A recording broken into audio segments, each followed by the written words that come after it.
For the second time this season, the Red Sox head west on Route 28 to the southwest part of the Cape Cod and here at Gov Fuller Field to face off with the Falmouth Commodores for the final time this season. Red Sox coming off a win yesterday against the Orleans Firebirds at home, a high-scoring 11-8 affair, and keep their lead in the Eastern Division at 6 points. For the Commodores, it's 2 straight wins for them as they look to dig themselves out of the basement of the Western Division. We welcome you field side here in Falmouth alongside Brandon Pelter. I'm TJ Mathewson, and Brandon, yesterday the Whitey bats of course looked fantastic, and Whitey almost giving that game away late but able to close it out.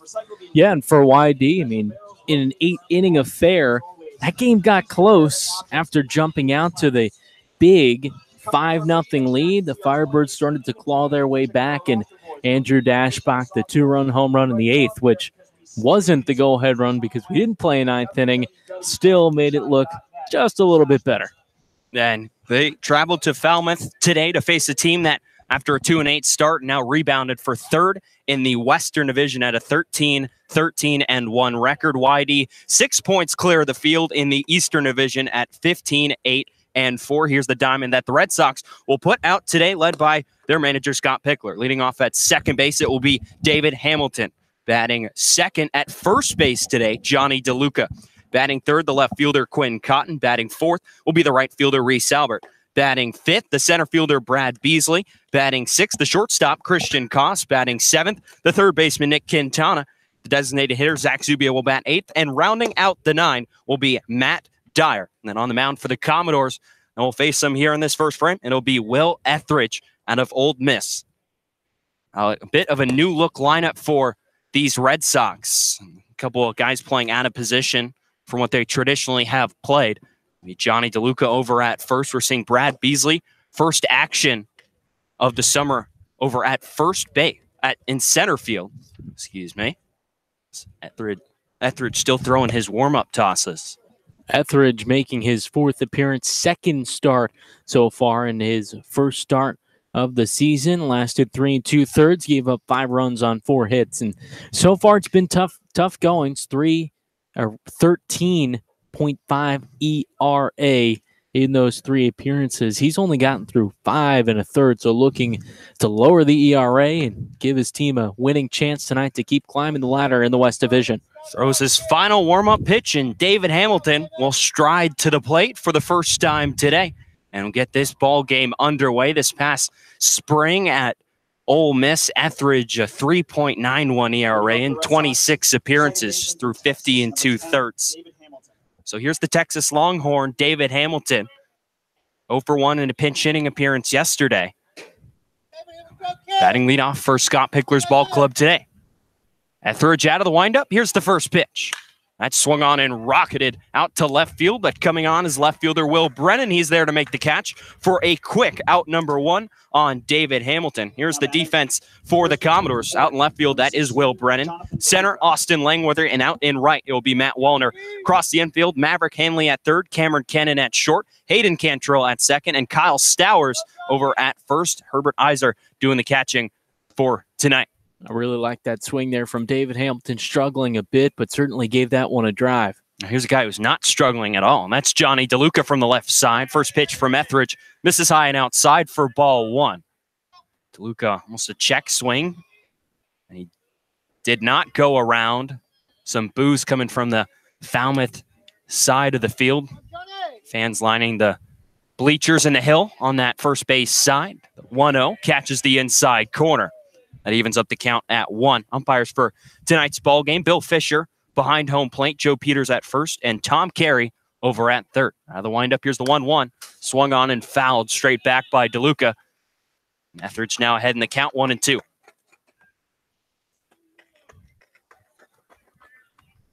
YD 15-8-4 on this 2018 summer, good for first in the Eastern Division. Here's the 1-2. Fastball misses high.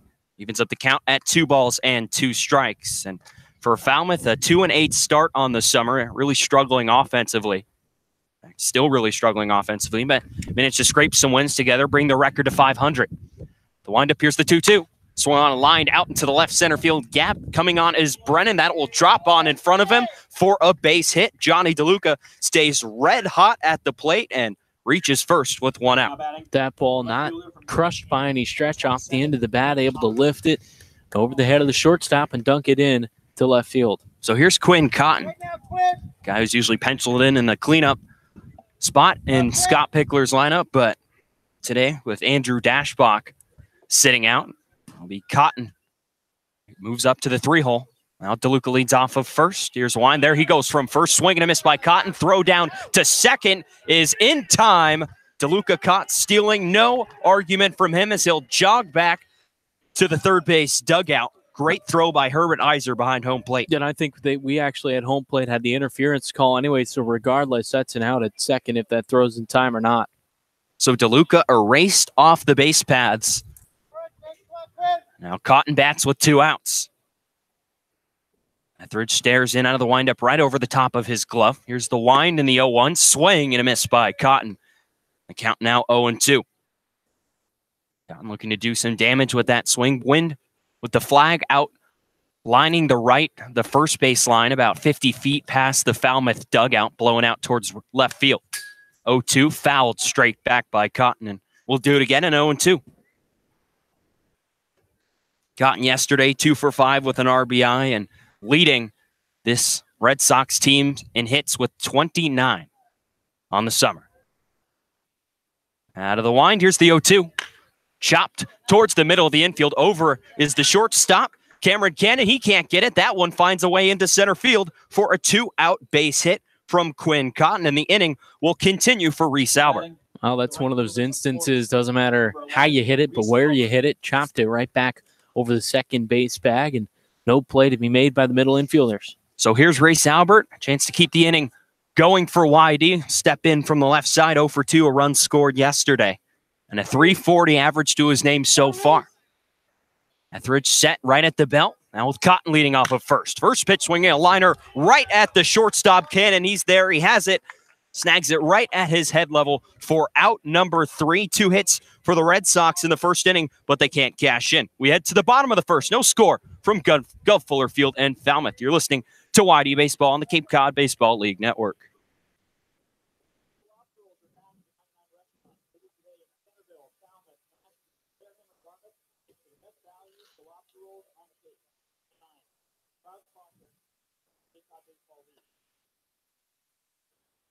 We will be doing Halloween-themed trivia for tonight's game. If you know an answer, head down to the end. Your answer. Question for the first inning is, first jack-o'-lantern were made out of what vegetable? Know the answer, head down to Orange, and sponsored by Smith's Farm. Who reminds you to eat your broccoli? And submit your answer. No score here in the bottom of the first inning between the Red Sox and the Commodores. Here is the lineup that Jeff Trundy will send out to face Blair Henley. Leading off, the designated hitter, Logan Davidson. Batting second, the third baseman, Maverick Hanley. Batting third, the center fielder is Austin Langworthy. Batting fourth and cleaning up for the Commodores today will be the first baseman, Kyle Stowers. Batting fifth, Matt Wallner. Right fielder for the Commodores today. Batting sixth, the shortstop, Cameron Cannon. Batting seventh, the catcher, Herbert Iser. Batting eighth, the second baseman, Hayden Cantrell. And batting ninth, the left fielder, Will Brennan. Then they will face a guy, Blair Henley, made his first start just about a week ago, and it was a struggle for him in the 7-7 tie against High Ennis. Just 3 2/3, 4 runs, 2 of them earned, 6 hits, and 4 strikeouts. Just kind of looked like a guy making his first start on the Cape. Yeah, that's exactly right. I mean, especially with his control there, struggling to hit his spots. Vito Friesel was catching that game and just kind of bouncing all over the place. You weren't sure where the ball was going to end up. So here in start number 2, you hope that he's worked out some of the mechanical things with Christian Wanderers, but also he's just more comfortable out there on the mound. And I think that's a big part of his struggles in his first start. So here's the Clemson Tiger, Logan Davidson, DHing today. First 3 times we saw Davidson, all times out at shortstop for the Commodores. First pitch, fastball right on the outside corner for strike 1. Defense for the Red Sox today. Quinn Cotton out in left. Brad Beasley, his first start out in center. Reese Albert in right, and then across the infield. So here's the 0-1. Grounded to the right side, right to DeLuca. Fields throws on over to Henley, covering the bag in time for out number 1 here in the first. And it's not DeLuca over at first, an outfielder on the roster, an outfielder at Oregon, getting the start at first base today. Also on the infield, Nick Quintana at third, Christian Koss at short, David Hamilton at second, and Matt Dyer doing the catching for the Red Sox tonight. And here's Maverick Hanley out at third base, another guy playing out of position tonight. He's normally a catcher. It's the wind in the first pitch from Henley, swung on and rocketed down the left field line over his Cotton, and that will drop in fair and one out off the wall. Rounding the bag at first and heading into second is Maverick Hanley, checks in with a 1-out double, an absolute rocket off his bat. That just missed getting out of here by about 10 feet. So far, both teams offensively getting good wood on these starting pitchers throughout the first inning. So Henley now a runner on, 1 out. And here's Austin Langworthy. Florida Gator will step in from the left side to face Henley. Working into the stretch for the first time today. Henley takes his lead off second. First pitch, curveball, misses inside for ball 1. Langworthy, one of the most recent arrivals on this Commodores roster. Florida going to Omaha College World Series. Here's the wind and the 1-0. Off-speed pitch catches the inside corner for a strike. That evens up the count at 1-1. Langworthy this past spring with the Gators, 290 average, and so far just 10 games played for this Commodore staff. Not see him last time out on Monday when the Commodores traveled to Red Wilson, a 5-2 Falmouth win. 1-1 misses high and outside for ball 2, 2-1 the count on Langworthy. Falmouth leading the season series 2-1. And the road team between these two squads has won every time. First time it was an 8-0 Falmouth win at Red Wilson way back early in the season. As here's the wind to the 2-1. Fastball catches the inside corner.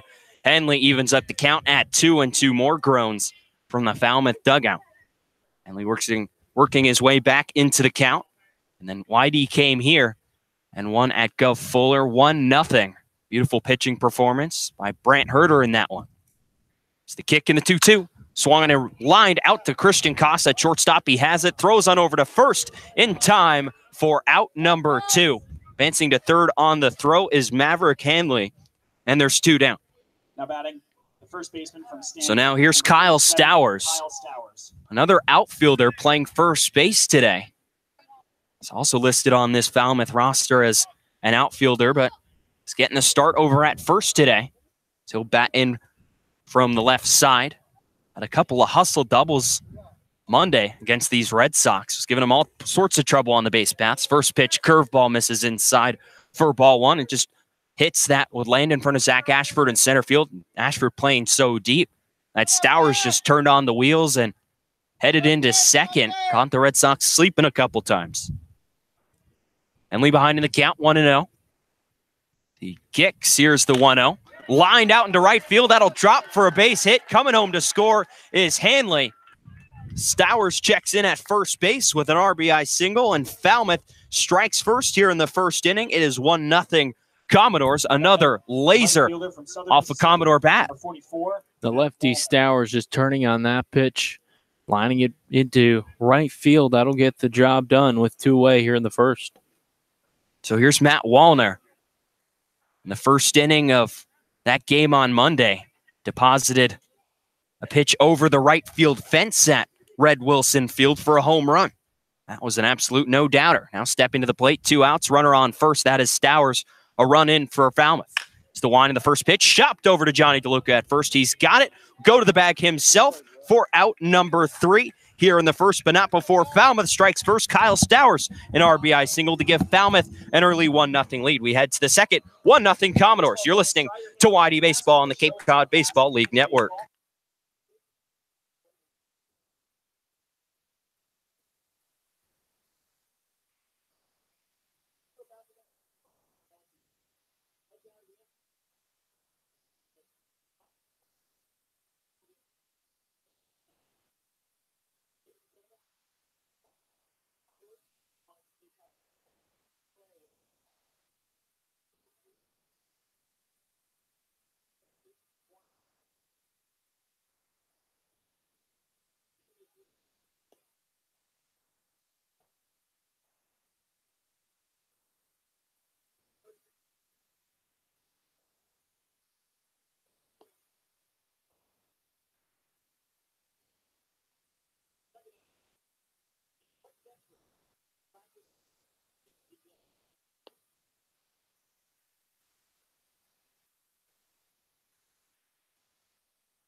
Top of the second inning here in Falmouth, 1-0 Commodores over the Red Sox, as it will be 5, 6, and 7 due up in the YD order. And we're going to get to see Brad Beasley lead off this frame. Was 0 for 1 yesterday with a strikeout pinch hitting appearance for him. We're seeing him get the start in center field today. Guy that's been injured quite a bit this summer, finally getting healthy. Now testing out his legs in center field on defense. First pitch from Etheridge over on the outside corner for strike one, a fastball. So just one of a couple guys playing out of their normal spots on this roster. So here's the wind in the 0-1 from Etheridge. Swung on, roped out into deep left field. Back is the left fielder, Brennan. He's there, and that's off the wall. Rounding the bag at first and coasting into second is Brad Beasley with a booming leadoff double here in the second. Now batting, the shortstop. Just missing that home run there, smacking it off the wall, but that's the way to start out an inning for the Red Sox, and don't be surprised if you see Koss squaring around here with no outs. A bunch of hard hit balls so far here today from both teams. Now here's Christian Koss. He'll step in from the right side wearing high stirrup socks, high red stirrup socks today. So Whitey wearing their road whites with the blue-red mashup on the side. Here's the wind in the first pitch. Off-speed pitch catches the outside corner. Their road alternates, pardon me. Blue letters on the back of their jerseys. For Koss, it's number 4 on his back as he taps the plate. 0-1 the count on him. Beasley takes his lead off of second. Etheridge peeks back at him a couple times. He kicks. Here's the 0-1. That misses outside. That evens up the count at 1-1 for the Commodores. It is Red Shirt Friday, so wearing those Cape Cod jerseys with the white pants and maroon stirrups over white socks. And for YD, it's those alternates with the red stirrups, white socks. The wind and the 1-1. Squares to bunt. Offers at it. Can't get a piece of it. All right, back into the glove of Iser for strike 2. Koss looking like he's just trying to stab at that ball as opposed to catching it with the bat. 1-2 the count on Koss. Nick Quintana stands on deck. Beasley off of second, the leadoff double. Etheridge looks back, comes set. He'll wind. Here's the 1-2. That misses outside. Evens up the count at 2-2. Here on Koss. Top of the second inning, 1-0 Falmouth. And a Kyle Stowers RBI single coming in the bottom half of the first. Rich looks back at Beasley again. Here's the 2-2. Off-speed pitch will miss low below the knees. 3 balls and 2 strikes the count on Koss. Great at-bat worked here by Koss after missing that bunt. Let's watch a couple pitches. Etheridge comes set. It's the one in the payoff pitch. Chopped right in front of home plate. Off the mound is Etheridge. He fields, throws it over to first, and he throws it away down the line.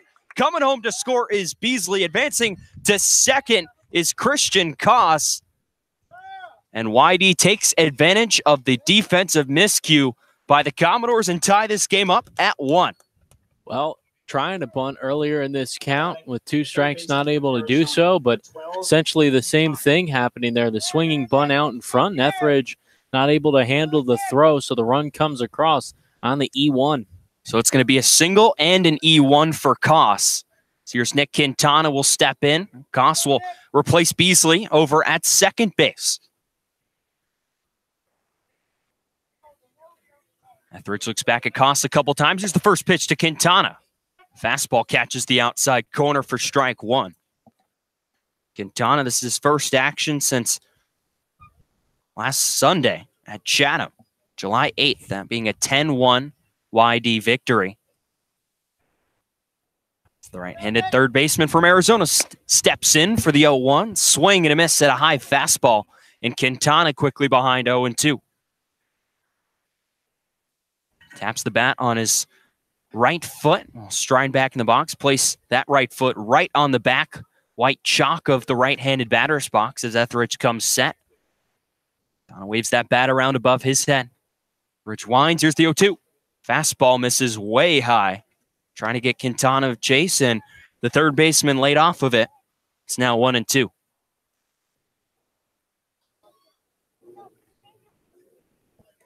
One to one, the score here in the top of the second inning. Run for Falmouth the bottom half of the first, and a run in for YD here in the second. It's the 1-2. Fastball misses just below the knees. Good take from Quintana. That one did not miss by much. And the count evens at 2-2. Etheridge keeping everything low here to most of these YD hitters. Donna points the bat out towards center field, now brings it back. Etheridge comes set, looks back at Koss. Here's the 2-2. Swung on and popped up foul, and that will drift foul and out of play. Stowers giving a look, but gives up on it once he reaches the chain link fence down the first base line. TJ, so much foul ground here at Gov Fuller Field, but that one reaching the seats. 2-2 the count on Nick Quintana. No one out, top of the second inning. And 1-1 the score between YD and Falmouth. Etheridge winds. Here's the 2-2. Swing and a miss. Strike three. Etheridge challenges Quintana with a fastball, and Quintana comes up empty. And there's one down, and Zach Zubia will step to the plate. The designated hitter from Texas. That fastball just elevated there. Looks so good, especially to a power guy like Nick Quintana. Just couldn't catch up to her. Here's another power guy, Zach Zubia, designated hitter today for YD. 227 clip for him so far. Didn't play yesterday in the 11-8 win over Orleans. First pitch, off-speed pitch, catches the outside corner for strike one. It'll be Zubia, and then Matt Dyer also scheduled to bat. He's on deck. Christian Koss still out there on second base, reaching on the single, and then an error from the pitcher Etheridge. He comes set. Here's the first pitch. That's grounded out to the shortstop. Cannon fields, throws on over to first, and it's in time to get Zubia hustling down the line. And there's two down. And now here's Matt Dyer will come to the plate. Arizona, number 5, Matthew Dyer. He also hasn't played since that game against Chatham back on Sunday. Right-handed catcher, also from Arizona. Pair of Wildcats on this YD roster, Quintana and Dyer. Well, Dyer sitting out this past spring due to transfer rules, transferred from the University of Oregon. It's the first pitch to Dyer. Fastball catches the outside corner. And Dyer quickly behind 0-1. It's 2 straight hits to lead off this second inning. Brad Beasley, a double. Did not miss a home run by much off the wall in left center field. Here's the wind to the 0-1. Popped high and foul down the first base side. That one will get out of play. The count now 0-2. Should Dyer reach, the order would flip back over. And David Hamilton will get a chance to bat for the second time in 2 innings. Dyer waves the bat. Now lays it on his shoulder. Etheridge comes set. Looks back at Koss at second. Here's the 0-2. A fastball misses high. 1 ball and 2 strikes to count on Dyer. Falmouth, not a great record this season here at home. 3-9-1. As a team just scoring 2.2 runs a game at home. Here's the wind and the 1-2. That misses just outside. Take there from Dyer. Catcher Iser held it there for just a second, but could not get the call. And this is a Falmouth team, best road team in the league at 10-4. But the worst home team at 3-9-1. Etheridge comes set. 2-2 the count on Dyer. Here it is. Pops out of the glove of Ivor, misses outside for ball 3. Not advancing anywhere is Koss at second. Iser quick to get to that one. Didn't get far enough away. And Dyer's worked the count full 3-2. Dyer taps his bat on home plate twice. Etheridge stares in at his catcher Iser. He'll get the sign and comes set right at the belt. He winds. Here's the full count offering. Strike 3 called right on the outside corner. Dyer, a couple words for the home plate umpire, Bill Fisher, but heads back to the YD dugout. A run in for the Red Sox as they tie up the game at 1 here in the second inning. We head to the bottom half of the second. 1-1 the score here from Falmouth. You're listening to YD Baseball on the Cape Cod Baseball League Network.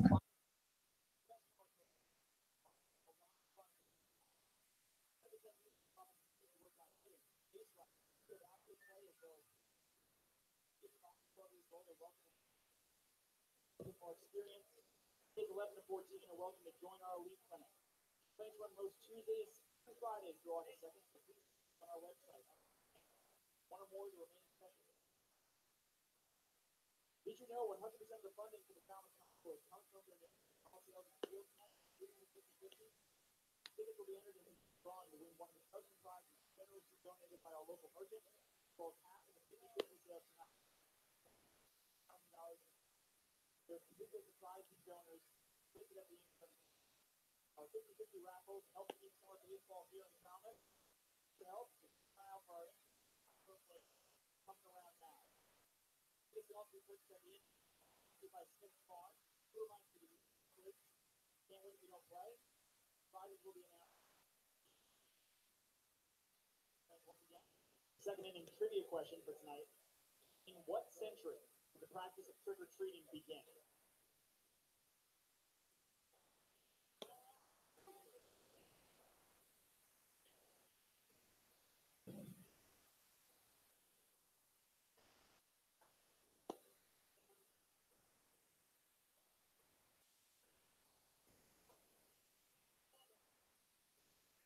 Bottom half of the second inning here at Gov Fuller Field. 1-1 the score between YD and Falmouth. There'll be Cameron, Herbert Iser, Hayden Cantrell, 6, 7, and 8 due up in the Commodores lineup. First, it'll be the Wildcat. Cannon taps the bat on his foot twice and will step in to lead off the second inning. Blair Henley, after a run in the first inning, fires home the first pitch over for strike one. Hit coming on a Kyle Stowers RBI single. Maverick gave up a Maverick Hanley 1-out double in that first inning. He came around to score. He's the kick in the 0-1. Off-speed pitch misses low for ball one. 1-1 the count.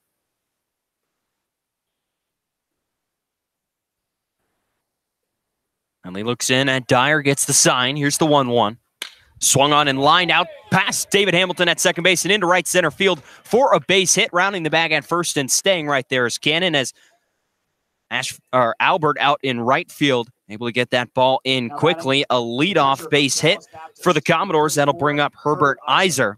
Just another hard hit ball. Found some outfield grass off the bat of a Commodore batter. Now here's Iser, 286 hitter and just 7 at-bats this season.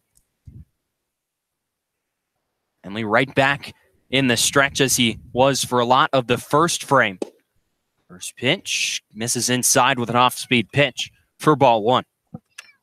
Only took the Commodores to the second batter, Maverick Hanley, who doubled to left, as you mentioned, from there, working from the stretch. It's the line in the 1-0. Catches the inside corner.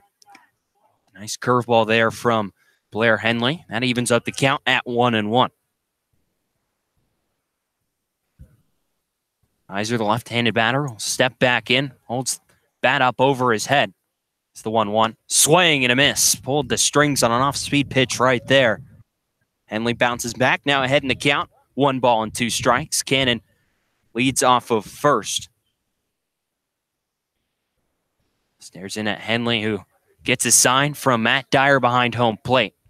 He winds. Here's the 1-2. Swing and a miss. Strike 3. Went right back to the curveball and gets the same result. Iser swings right over the top of it for strike 3. Strikeout number 1 for Blair Henley, and out number 1 here in the second. That'll bring up Cantrell. That breaking ball looking so pretty out over the middle of the plate, about just above the knees there, and last third of its way to the plate, busting down toward the shoe tops. Terrific pitch from Blair Henley. So here's Cantrell.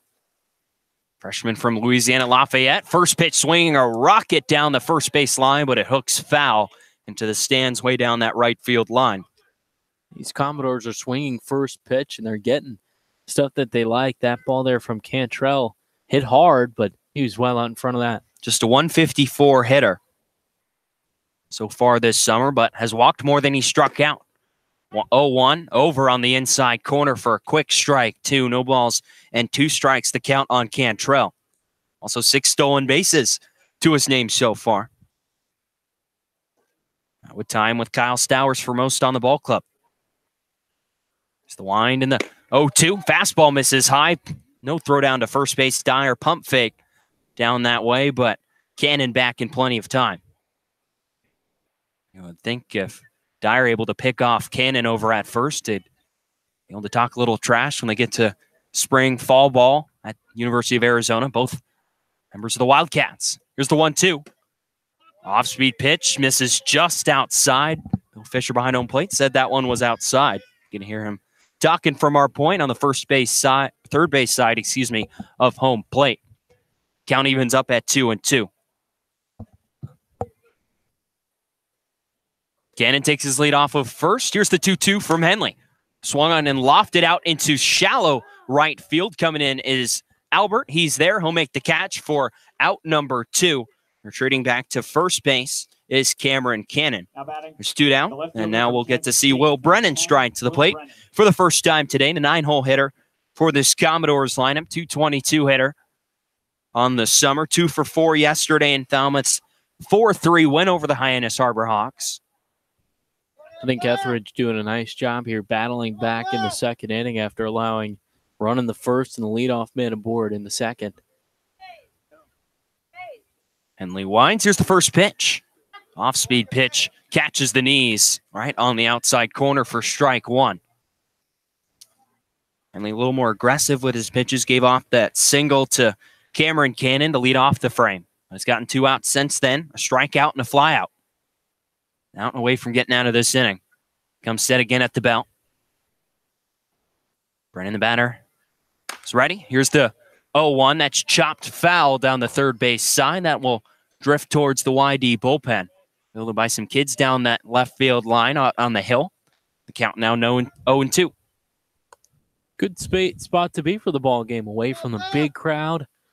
Here along the first base side. Got the shade as well. Significantly less bleachers on the third base visitor's side. It's the wind in the 0-2.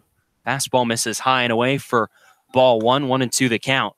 And we have bleachers on the first base side of field here at Gov Fuller. Bleachers out right behind the dugout, a Falmouth dugout. And then also a hill that you could sit on a little farther down the line. And then some more bleachers. And while on this third base side, a lot of lawn chairs. Some shade. 1-2, hit right to first base, right to DeLuca. He'll take it to the bag. And for the second straight inning, Johnny DeLuca steps on the first base bag, and that will end the second inning. We head to the third inning, 1-1, the score here from Falmouth. You're listening to YD Baseball on the Cape Cod Baseball League Network.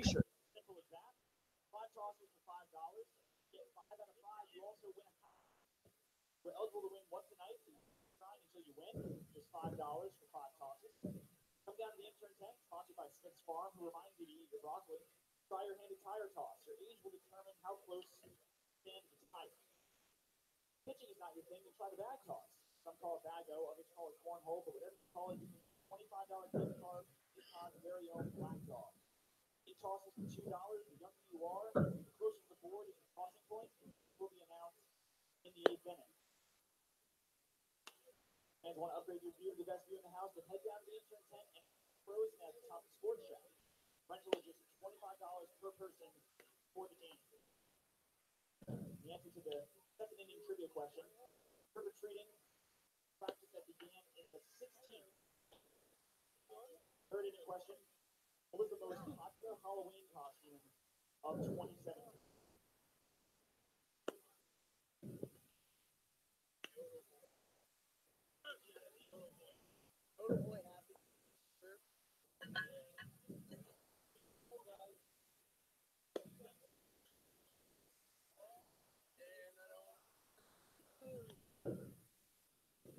Top of the third inning here at Gov Fuller, 1-1. The score between the Commodores and the Red Sox. It'll be top of the lineup.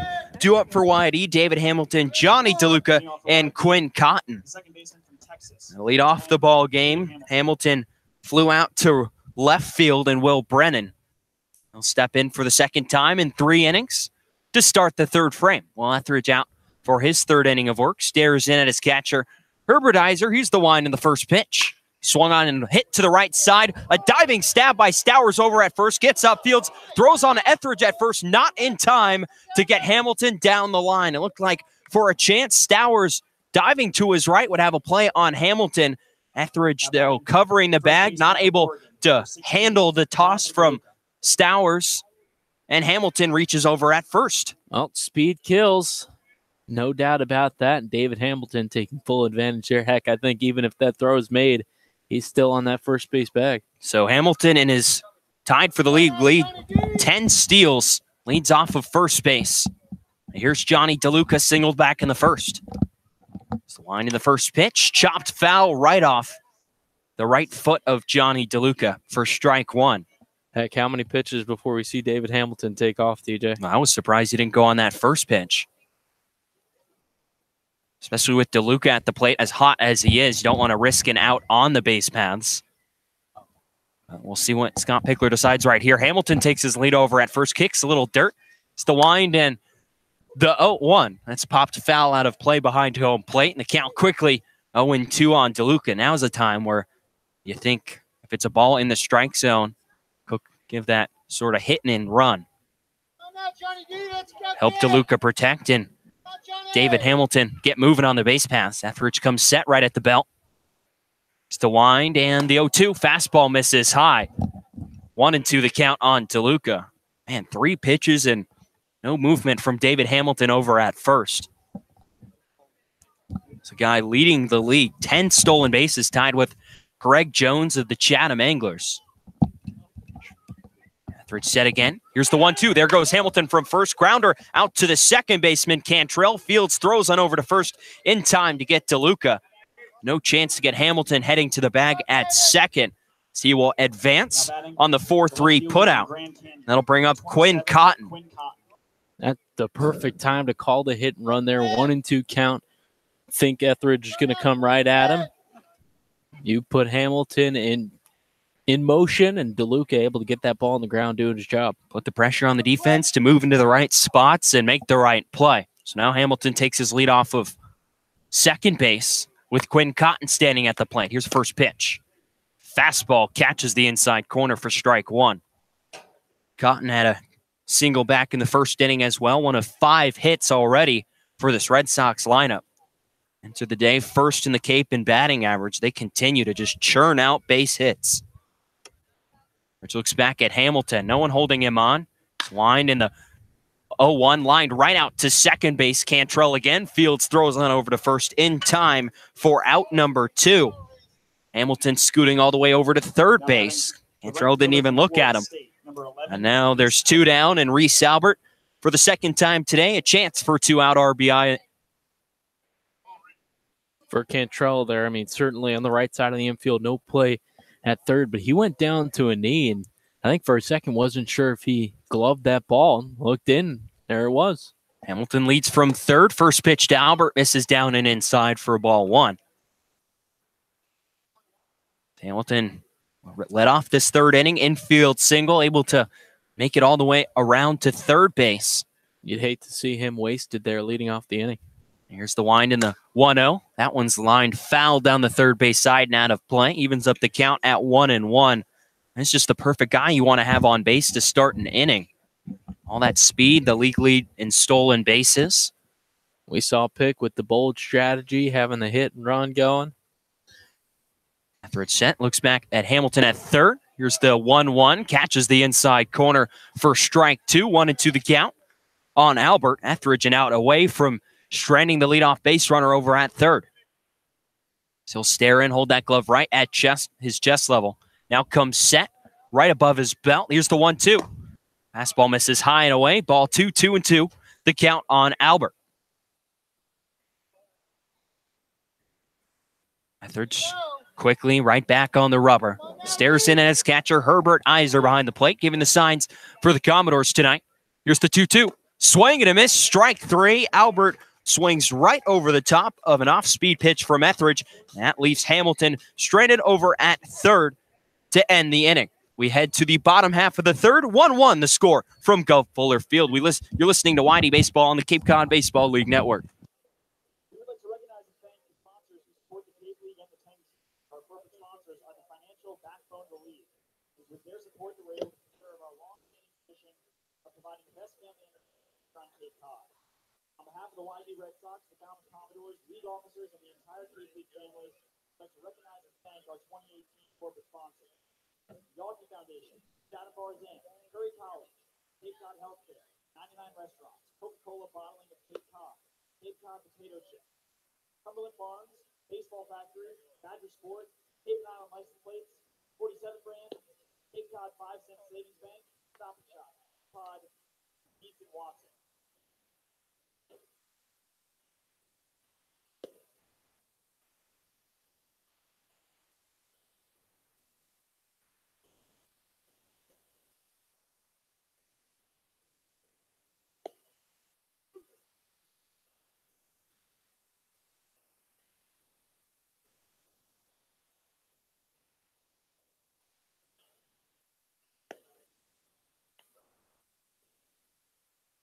Bottom half of the third inning here in Falmouth. 1-1 the score between YD and Falmouth Commodores. TJ Mathewson and Brandon Pelter here for this one from Gulf Fuller Field. Logan Davidson set to lead off this third inning. Top of the lineup due up for the Commodores will be Davidson, Maverick Hanley, and Austin Langworthy.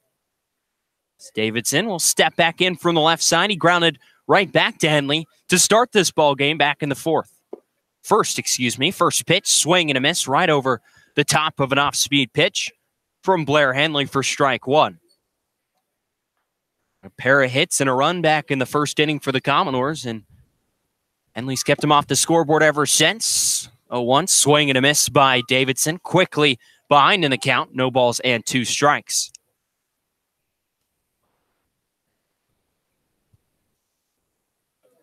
Davidson, the switch hitter. Out of Clemson's. Batting from the left side today. Here's the 0-2. Fastball just misses off the outside corner. Good spot there from Blair Henley. Could not get the call. 1-2 the count. That's a good setup pitch there from Blair Henley. See what he goes with here. Here's the wind and the 1-2. Swing and a miss. Strike 3.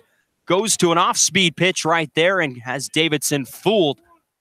He'll walk back to the first base dugout, and there's one down. That off-speed pitch, just a wrecking ball throughout that at bat, busting him down and down twice, getting him to swing over the top and then pulling it out after going with that 0-2 fastball that just missed. Strikeout number 2 for Blair Henley. So here's Maverick Hanley, double back in the first inning. I'll watch ball 1, bounces in the dirt. That double right down the left field line. Quinn Cotton had to fish it out of the corner. He would come around to score on a Kyle Stowers RBI single. Here's the 1-0. Another curveball bounces in the dirt. 2-0 the count on Hanley. Hanley, the sophomore out of Stanford, teammates with Red Sox Andrew Dashbach. Listed on this Falmouth roster as a catcher, but playing third base today. 2-0, swing and a miss at a curveball from Henley. He fighting back in the count. 2 balls and a strike. The count from Gov Fuller. Quickly back in the windup. Here's the 2-1. Went right back to it. Swing and a miss from Hanley. Evens up the count at 2 balls and 2 strikes. Brandon summarized that up as a wrecking ball. And that at bat to Davidson. Henley working for his second straight strikeout.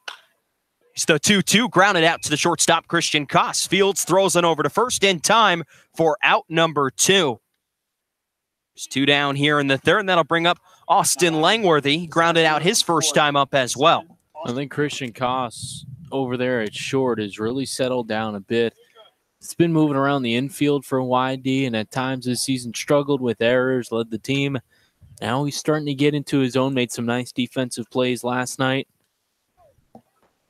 But for YD defensively, not out of the woods quite yet. It's first pitch over on the inside corner to Langworthy for strike 1. This team that has just piled up some errors over the past week.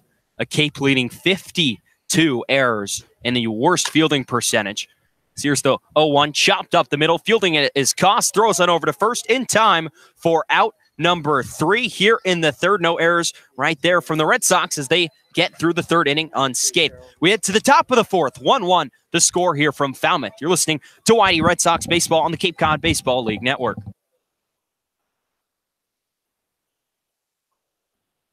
Are you guys getting hungry out there? If so, head on over to Artie's Food Shack and grab a burger and some delicious fries. Nobody does ballpark food quite like Artie and the fans. 2018 Cape League All-Star Game will be played at White House Field, home of the Harwich Mariners. Mark the date on your calendar, Sunday, July 22nd. Game time is 6 p.m., but the gates open at 2. One highlight will be the Cumberland Farms home run hitting contest. There will also be an autograph session, a large merchandise village with items from many of the teams. Be sure to buy your tickets now, right here at the merchandise stand. Tickets will be $5. Part of the proceeds will support our Falmouth Commodores. Come down to our merchandise shack and see our 2018 inventory. Then check out our roster board donated by Fisheye Software. Right software, think of baseball. Visit us on the web, www.fisheye.net/baseball. And the answer to the third inning trivia question, most popular Halloween costume of 2017 was a clown. Fourth inning question, what is the most popular Halloween candy in Massachusetts?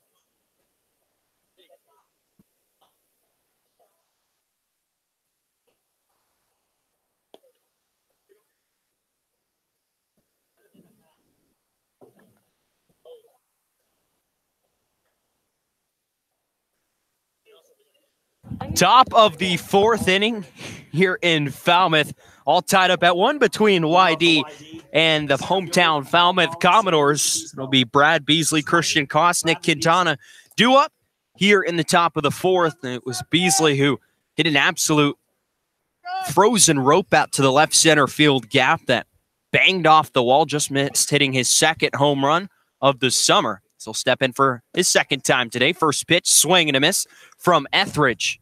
Beasley really almost able to kiss that ball bye over the fence. Just missing it. Had one first weekend of the season, doubleheader at Katuitt. Ambushed a baseball over the left field fence at Lowell Park. Kept off the home run column since then. 0-1 misses outside for a ball. 1-1 the count on Beasley. Out of Cal Poly. Season where he hit .277. It's the 1-1. Foul down the first base side. Count now 1-2. Just 3 home runs this past spring at Cal Poly. 33 RBIs. Struck out 35 times. Walked 17. Beasley back in the right-handed batter's box. Etheridge stares in. Out of the windup. Here's the 1-2. Hit high and foul down the first base side. Stowers over near the bullpen for the Commodores, but he can't make a play. That ball landed right on that bench where all bullpen guys sit, the catchers and the pitchers. He couldn't make a play on it. Fortunate there. Beasley climbing the ladder for that pitch. Stowers just running out of room. Beasley behind in the count. 1-2 strikes. Etheridge, the Old Miss Rebel, winds. Here's the 1-2. Chopped foul right off the foot of Beasley. A wince right there from him. He's got that protective piece on his batting helmet. Protects the front side of his face. It's facing the pitcher. Etheridge holds that glove with just one hand out in front of him while he gets the sign. Now comes set. 2 together. Here's the 1-2. A check down to first base, and first base umpire said Beasley went around on the check swing. That's Joe Peters down at first base. There's out number 1. Strikeout number 3 for Will Etheridge on the mound. That'll bring up Christian Koss. Just trying to hold it up, but oops. Couldn't do it there. Rung up. So here's Koss. Reached on a single in the first inning, and then an E1 advanced him all the way to second base. First pitch, swing and a miss from Koss. Count quickly 0-1.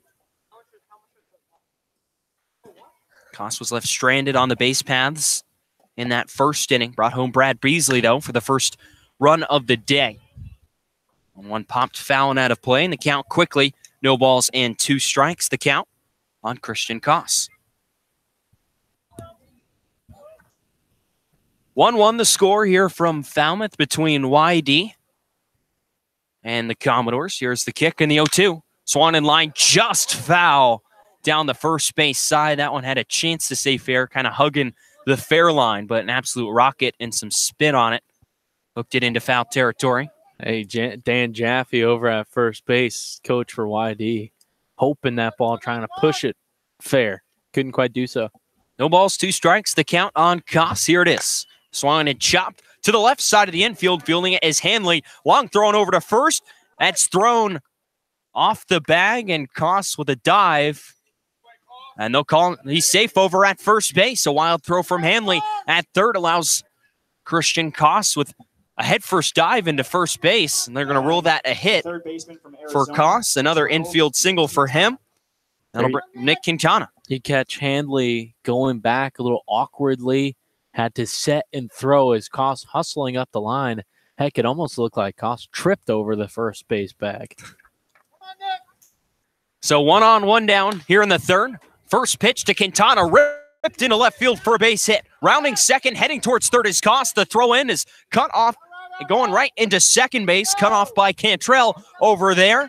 And now runners on at first and third for Zach Zubia. Back-to-back base hits for YD. Nick Quintana getting a good piece of that one. A guy that's really trying to get things together and improve the season. A good spot to do it. So here's Zubia, an RBI chance here in the fourth, looking to break the tie. YD already 7 hits here in the fourth inning. Zubia, right-handed hitter from University of Texas, steps in to face Etheridge. Worked himself into trouble here in the fourth. First pitch right on the outside corner for strike one. Rounded out to shortstop. Cameron Cannon, his first time up. Steps out of the batter's box. Looks at the label of his bat. Now steps back in. Etheridge set again. Gets the sign from Iser. Here's the 0-1. Swing and a miss. A weak wave there from Zubia. Fooled for an off-speed pitch and quickly behind 0-2. Way out in front of that one there. Now he's got to go into protection mode. Hunter Quintana leads off of first. Koss leads off of third. One out here in the fourth. 1-1 the score between Falmouth and YD. Here's the 0-2. Fastball misses high and inside. He'll be working back into the count. 1 ball and 2 strikes. Wind still slightly blowing out towards left field. The flag down the first base line. YD looking to break the tie here in this ball game. Here's the 1-2. Swan and popped down the first base side in foul territory. Stowers looking for it, but it will drift foul into the section of fans down that first base line, seated on the hill. The count stays at 1-2. Kyle Stowers giving those balls every ounce of effort he has, getting into position, but just out of play again. So still 1 ball, 2 strikes. The count on Zubia. Mac Dyer waits on deck. Etheridge winds. Here's the 1-2. Swan, and that one is roped out to the gap in right center field. Over in the gap is Langworthy. He's there to make the catch. Tagging and scoring from third is Christian Koss. Staying put over at first is Nick Quintana. And YD breaks the tie here in the fourth. It's 2-1 Red Sox. That really well tagged by Zach Zubia. Just had a little too much under it there. Stayed up just long enough for Langworthy to get over to it. But at the end of the day, getting the job done, giving YD the lead here in the fourth. So here's Matt Dyer. Gonna try and extend this fourth inning run in for the Red Sox. They lead 2-1. It's the wind in the first pitch. That misses outside for ball 1. Puts you in perspective of how small Red Wilson Field is. I mean, Zubia, he hits that one at home. That might be his second home run of the spring. Of the summer, pardon me, but here at Falmouth, a little deeper out in the outfield. It's the wind into 1-0, fouled straight back. That evens up the count at 1 ball and 1 strike. On Matt Dyer, catcher out of Arizona. Etheridge a run in here in the fourth inning. He allowed 7 hits to the Red Sox. Here's the wind and the 1-1. Misses outside. 2-1 the count on Dyer. Dyer can reach top of the lineup, do up. David Hamilton stands on deck down the third base side, just to our left. Edwards looks over at Quintana at first. He's set. Here's the 2-1. Swung on and popped foul straight back behind home plate. The count evens at 2 balls and 2 strikes. 2 outs. Top half of the fourth inning, 2-1. YD leads over Falmouth. This being game number 28 on the summer. And these games are just flying by. Rich comes set. Defense playing straight up behind him. Quintana takes his lead from first. Here's the 2-2. Swing and a miss. Strike 3. Matt Dyer set down on strikes for the second time here today, and that will end the top half of the fourth inning. Not before a run comes in on a sacrifice fly off the bat of Zach Zubia. Puts the second run on the board for YD, and now they lead by a score of 2-1. You're listening to YD Baseball on the Cape Cod Baseball League Network.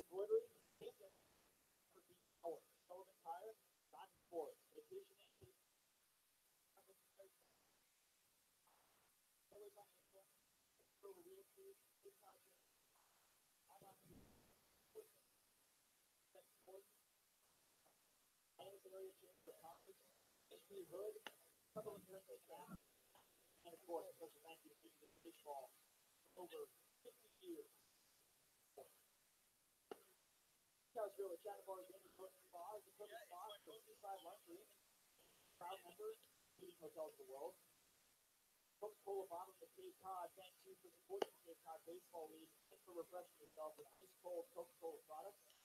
Remember to recycle your empty bottles and all other recyclable materials. Take only several plastic bottles.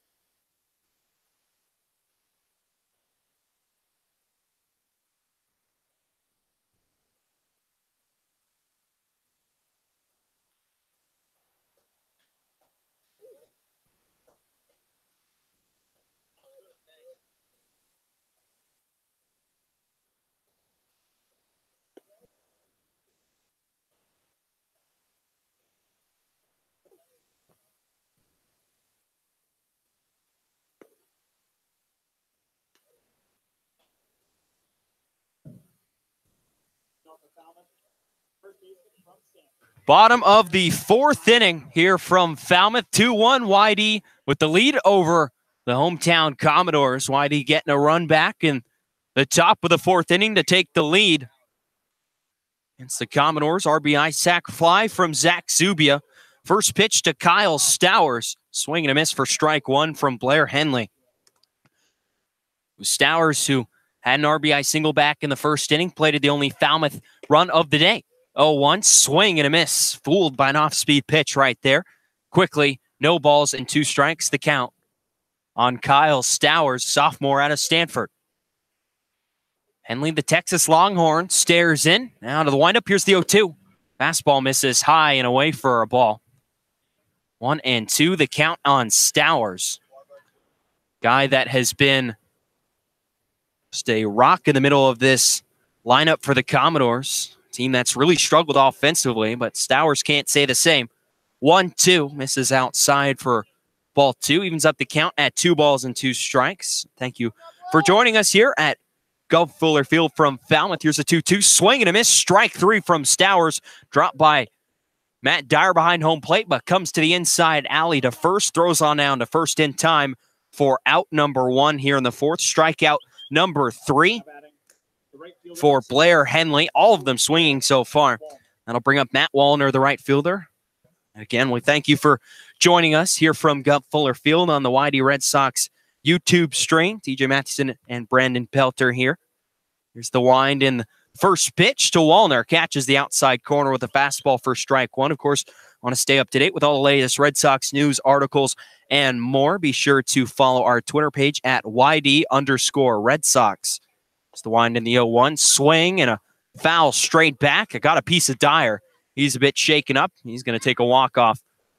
Just walk around home plate, and this helmet now sitting on the ground right at home plate. Count 0-2 on Matt Wallner.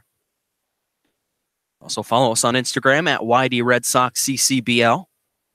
Also find us on Facebook under YD Red Sox for all your latest Red Sox information and more. No balls, 2 strikes, the count on Wallner. Dyer shaking off that foul tip. And he took off the mask. He's all right. Henley ahead of no balls and 2 strikes. Here's the pitch. Off-speed pitch misses high. 1-2 the count on Wallner. So Wallner, the left-hander, will step back into the batter's box. Facing off against Blair Henley. It's the wind and the 1-2.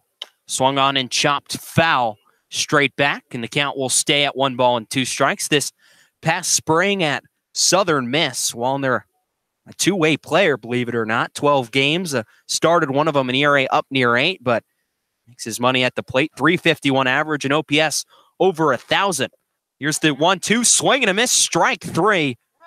Dyer applies the tag on Wallner. No attempt to run down to first base. Second straight strikeout for Blair Henley, and strikeout number 4 for the Texas Longhorn. There's 2 down. Here in the bottom of the 4th, that'll bring up Cameron Cannon. Cannon led off the second inning with a single. Was left stranded after Henley able to bounce back and get a strikeout, a fly out, and a ground out to first. Henley 2 quick outs here in the bottom of the 4th. And here's Cannon, the Arizona Wildcat. First pitch misses down and outside for ball 1. Cannon, a member of shares an infield with Nick Quintana down in Tucson. They'll head after they're done here in the Cape. It's the 1-0. That misses high and inside for ball 2. 2-0 the count for a lot of these guys. Be heading back to school after being done here on the Cape. Now here's the wind and the 2-0. That misses down and away. 3 balls and no strikes the count on Cannon. Who should he reach? Should be Herbert Iser, the catcher, on deck.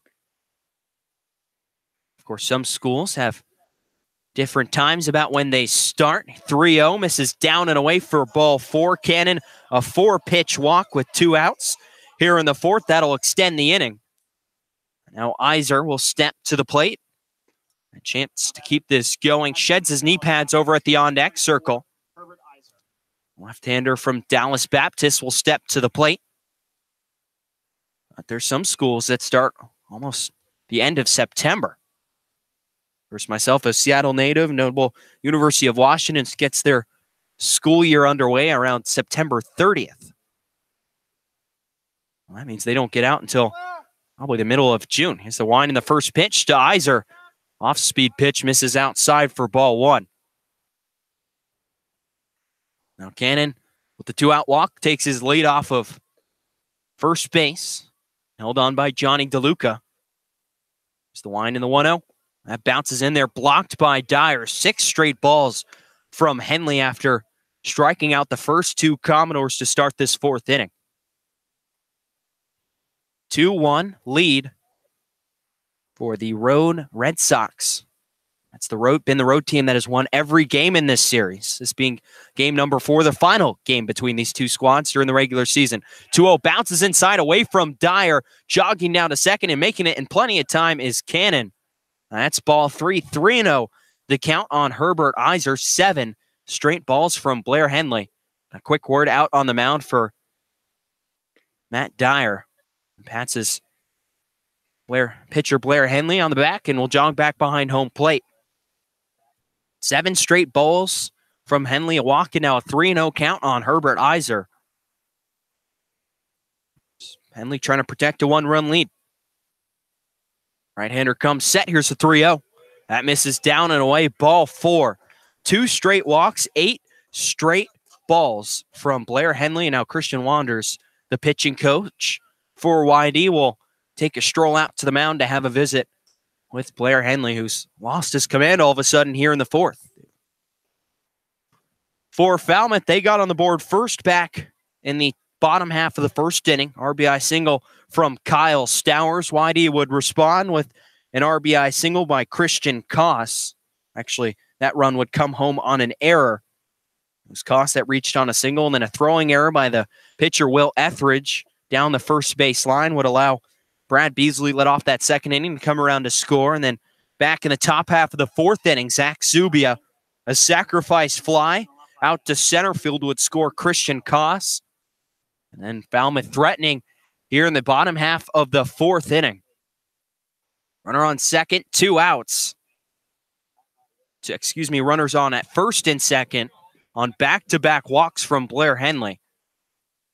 Now a way of getting through 4 innings of 1-run ball. It's the wind in the first pitch to Hayden Cantrell. Misses outside. Now 9 straight balls for Henley. Some inspirational shouts from the YD dugout. Henley hadn't walked a batter up until this point. He's walked 2 in a row. It's the wind in the 1-0. Bounces in there, blocked by Dyer. 2-0 the count on Cantrell. Flew out to Reese Albert in right field back in the second inning. And if Cantrell can reach, it will be Will Brennan who stands on deck. Commodores threatening all of a sudden here in the 4th. Henley comes set. Behind in the count, 2-0. Here's the offering. That misses high and outside. Ball 3. 3-0. The count on Hayden Cantrell, and Blair Henley is in danger of walking his 3rd straight Commodore here in the 4th. Cantrell steps back in, holds the bat up over his head. Here's the 3-0 from Henley. On the outside corner for a strike. Finally, that 10th pitch is a strike after 9 straight balls. Actually, pardon me, 10 straight. Actually, 11. Do my math right. I'm not a math major for a reason. The count now 3-1.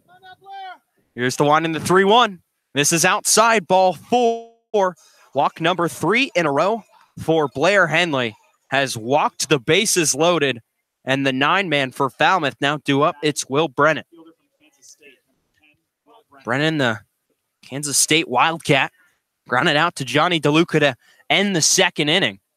And now we'll bat with the bases loaded. 2 outs here in the bottom of the 4th. All these base runners coming with 2 outs, 3 straight base on balls. Henley comes set, worked himself into a whole bunch of trouble. Commodores on every base. First pitch bounces in there, blocked by Dyer for ball 1. Strikeout of Kyle Stowers to start this 4th inning. And it was Matt Wallner who struck out right after him, both swinging. That would make it 4 strikeouts on the evening for Blair Henley, but then a walk to Cameron Cannon, a walk to Herbert Iser, and then just then a walk to Hayden Cantrell. So here's Will Brennan heading the count 1-0. Here's the wind in the 1-0. That's over on the outside corner, off-speed pitch. And Henley has evened up the count at 1-1.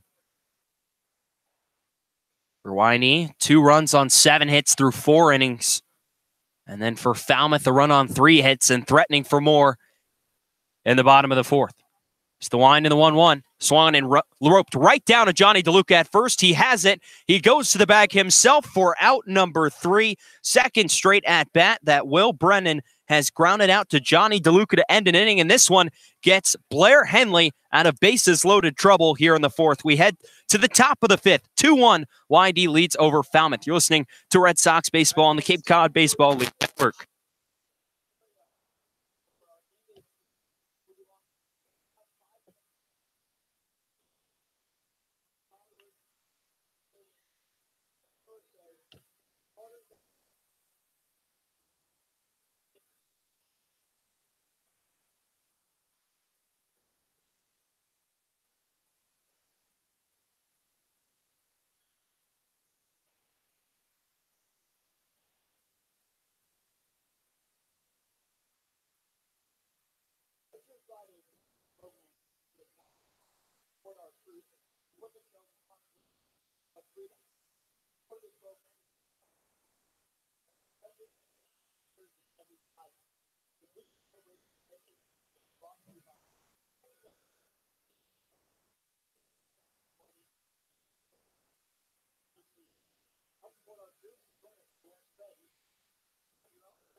Top half of the fifth inning here in Falmouth, 2-1. YD leads over the hometown Commodores. That'll be the top of the order due up for the Red Sox. David Hamilton, Johnny DeLuca, and Quinn Cotton due up here in the fifth. We're seeing a 2-run lead. A run apiece in the second and fourth innings. And it'll be David Hamilton. He's already reached base once today. Reached on an infield single back in the third. So on the first hit shows bunt. Bunts it straight back foul. Count 0-1 on the second baseman today for YD. Hamilton, we've seen him majority of the time out at shortstop, but Christian Koss anchoring that position down today. Hamilton over at second base. Swan in the 0-1, misses outside for ball one. 1-1 the count. This season at Texas, Hamilton, shortstop there. Starting shortstop each of the past 2 seasons. Both seasons he has been with the Longhorns. 1-1 misses outside for ball 2. 2-1 the count on Hamilton. Season with the Longhorns. 307 average in 56 games and 31 stolen bases. 2-1 roped out into left field, but right there is the left fielder Will Brennan. He's there for out number 1. Second time this ball game, Hamilton has flown out to Brennan in center in left field. Did that back in the first inning as well. So here's Johnny DeLuca. DeLuca batting at a single back in the first inning and then a ground out in the third. Came into the game and average at .333. He's been on fire of late. Swan in the first pitch, swing and a miss from DeLuca. First strike 1. DeLuca over his last 10 ball games, a .455 batting average. He is cooking at the plate, and it really doesn't matter from what side he bats from. Here's the 0-1 that misses outside for ball 1. 1-1 the count on DeLuca. DeLuca, a switch hitter. I mean, this past season in Oregon hit just .212. On the Cape, has found success from both sides. Here's the wind in the 1-1. Swing and a miss from DeLuca. The count now 1 ball and 2 strikes. And he's a guy that works with Scott Pickler every day at the cages, working on something new. And those adjustments are starting to pay off with his batting average well above 300 here on the Cape. Here's the 1-2. Swing and a rope, just foul down the first base line. And the count will stay at 1-2. Got that one off the bat. It looked like shattered his bat right there. Got it right off the end of it. And I'll go get back to the YD dugout on the third base side, get a new bat. Puts it out. And we'll stride back to the plate. 1-2 the count on DeLuca. Now trade in his broken black colored bat for more of a lighter shade. Steps in, taps it. The new bat back on home plate. Etheridge stares in, gets his sign from Iser. Here's the wind and the 1-2. Fastball will miss high above the letters. 2-2 the count on DeLuca. Following DeLuca, it'll be Quinn Cotton, a left fielder who stands on deck. Etheridge out of the windup. Here's the 2-2. Bounces in there, misses low. Ball 3. 3-2 the count on DeLuca. Good at bat right here from Johnny. It seems every time at the plate he's working the count, fouling off pitches, not swinging outside of the strike zone.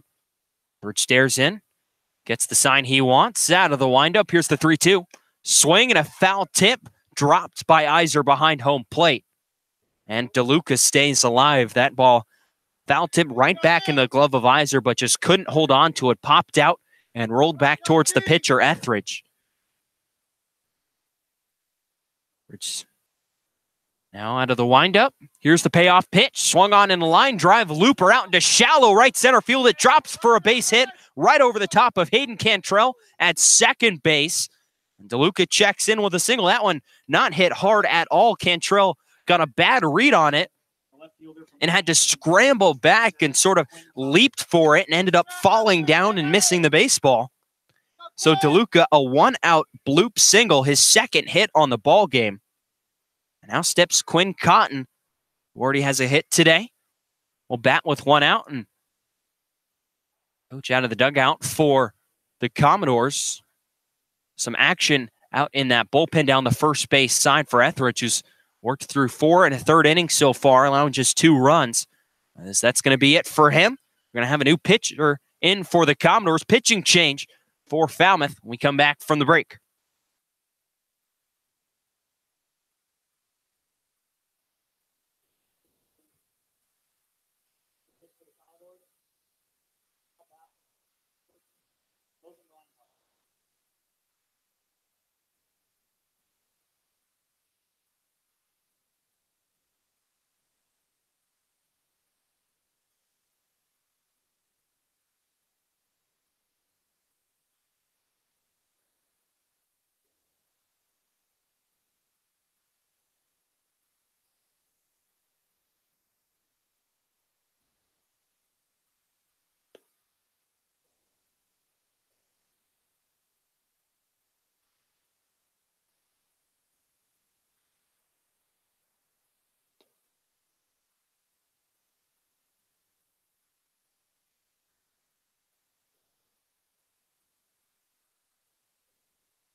It'll be Logan Reinhardt, the new pitcher for Falmouth, the sophomore out of Cal Baptist. So far this summer with the Commodores, 5 games, a 1.28 ERA in 7 innings. Struck out 8, walked 1.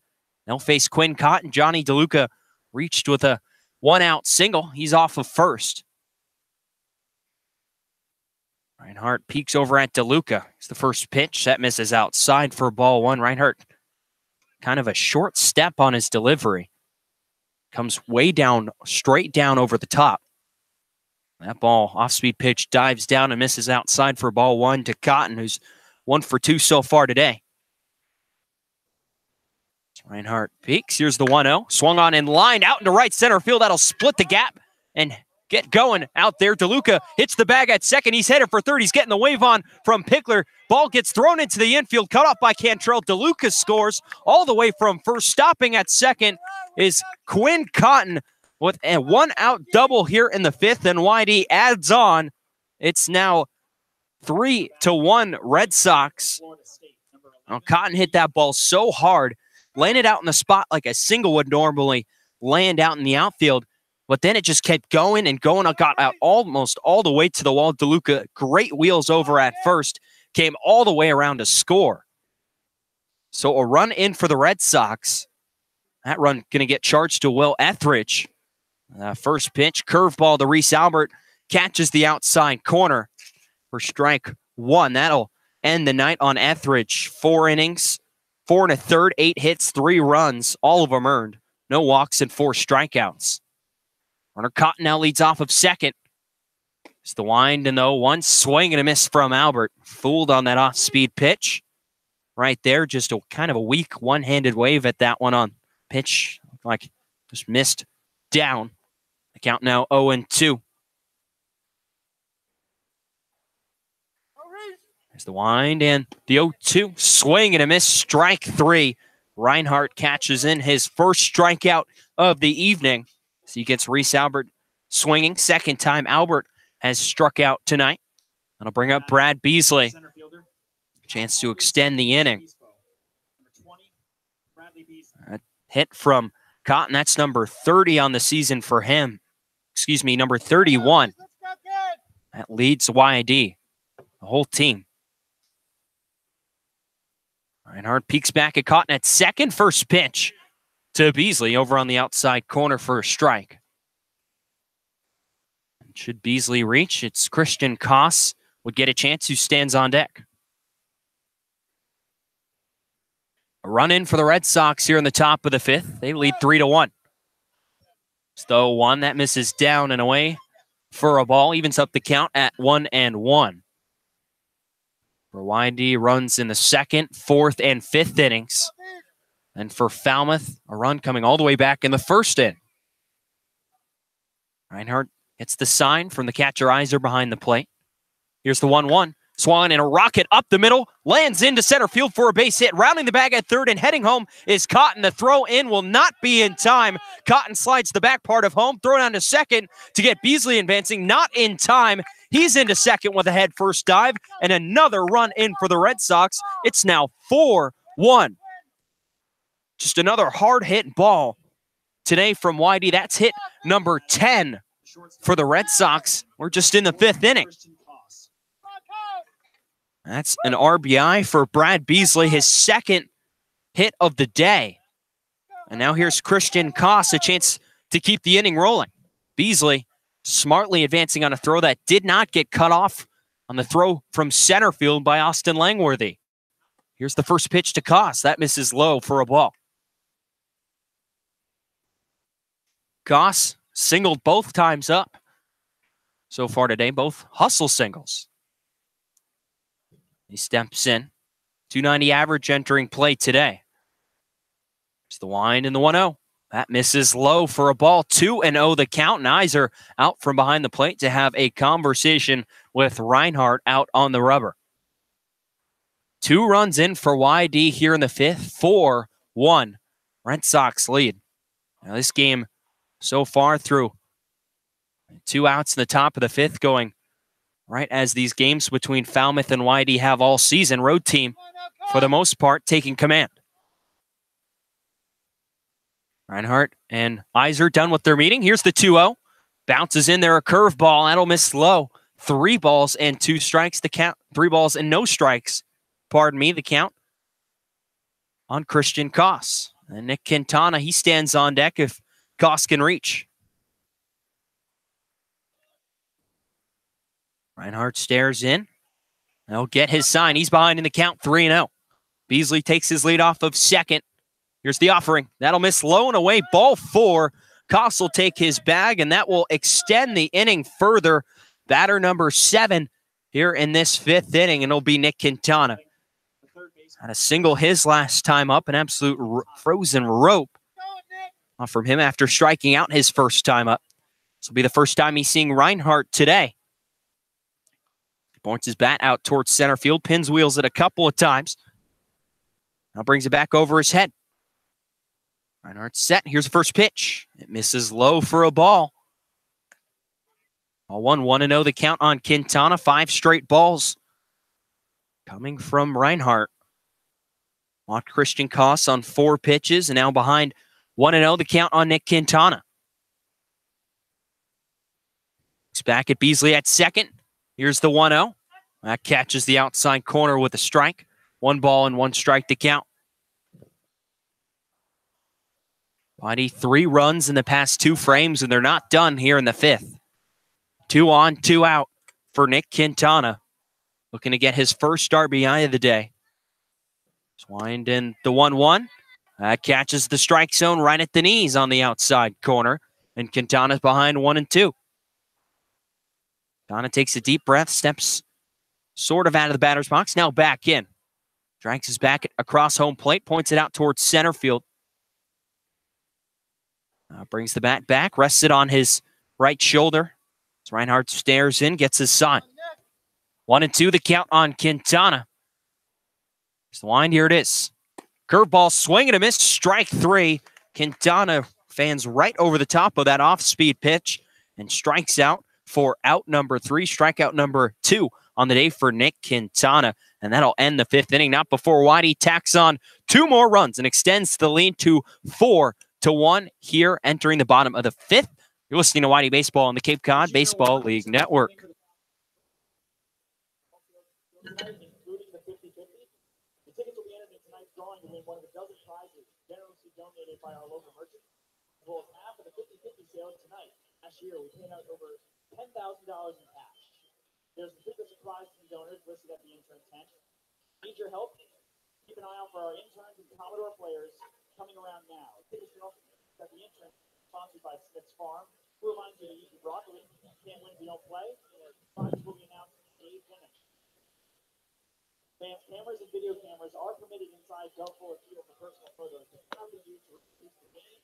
Players are off field events without the express written permission of the Falmouth Commodores. Use of camera or video equipment must not interfere with other fans' enjoyment of the game.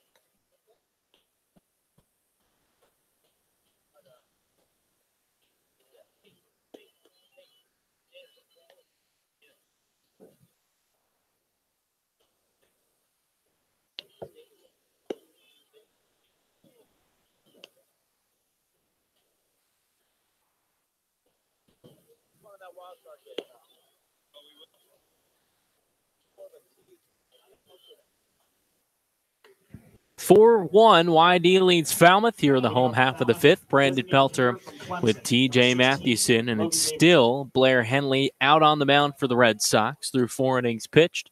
Allowed a run on 3 hits. Kind of a weird bottom of the 4th inning, struck out the first 2 batters, and then his command just escaped him and was able to bounce back and keep a run off the board. First pitch, a breaking ball called a strike to Logan Davidson, the one man here. Switch hitter batting from the left side against the right-hander. And Henley working from the wide third base side of the rubber. 0-1. Skips in the dirt. Seemed as if the night was done for Henley, getting some handshakes. One from Scott Pickler, another from Christian Wanders, the 1-1. Swung on and missed a breaking ball.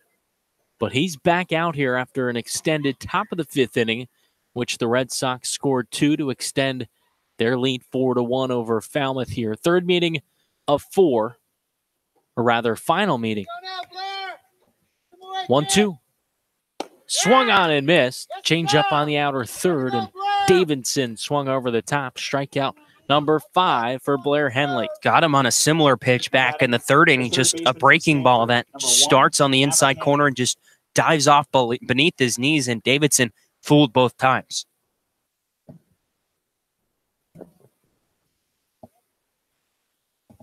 First pitch to the 2-man Maverick Handley is called a strike on the inner third. Handley on the right side here versus the righty Henley. He winds into the 0-1. Bounces a breaking ball off the glove of Dyer. The count even a ball and a strike. The Red Sox so far 1-2 versus the Commodores. 1-0 win their last time here at Gulf Fuller Field. The 1-1 on its way.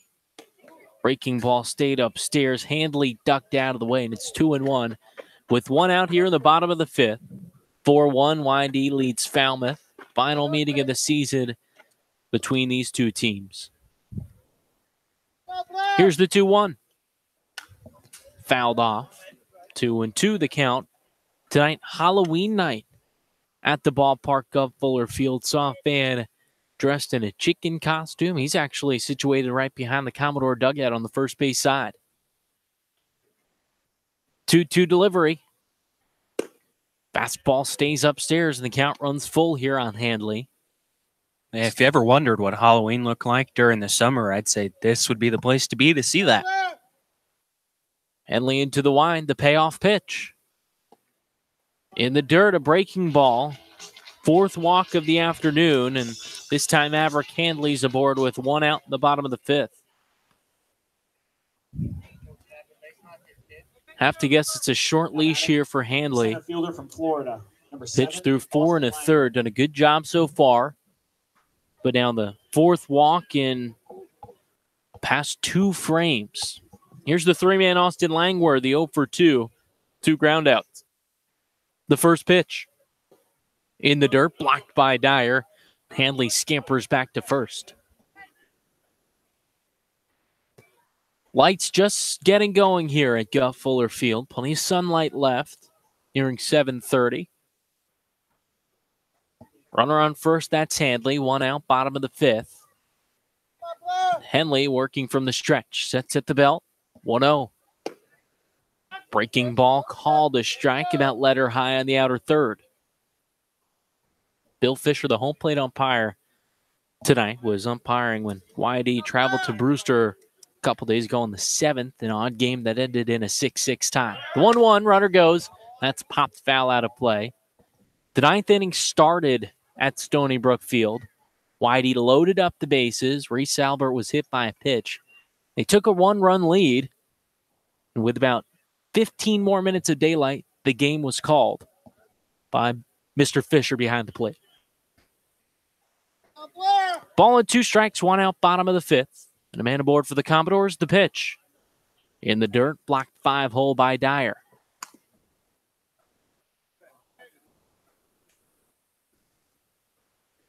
Langworthy hitting 159, struggling for the Commodores so far this season from Florida. The 2-2 delivery.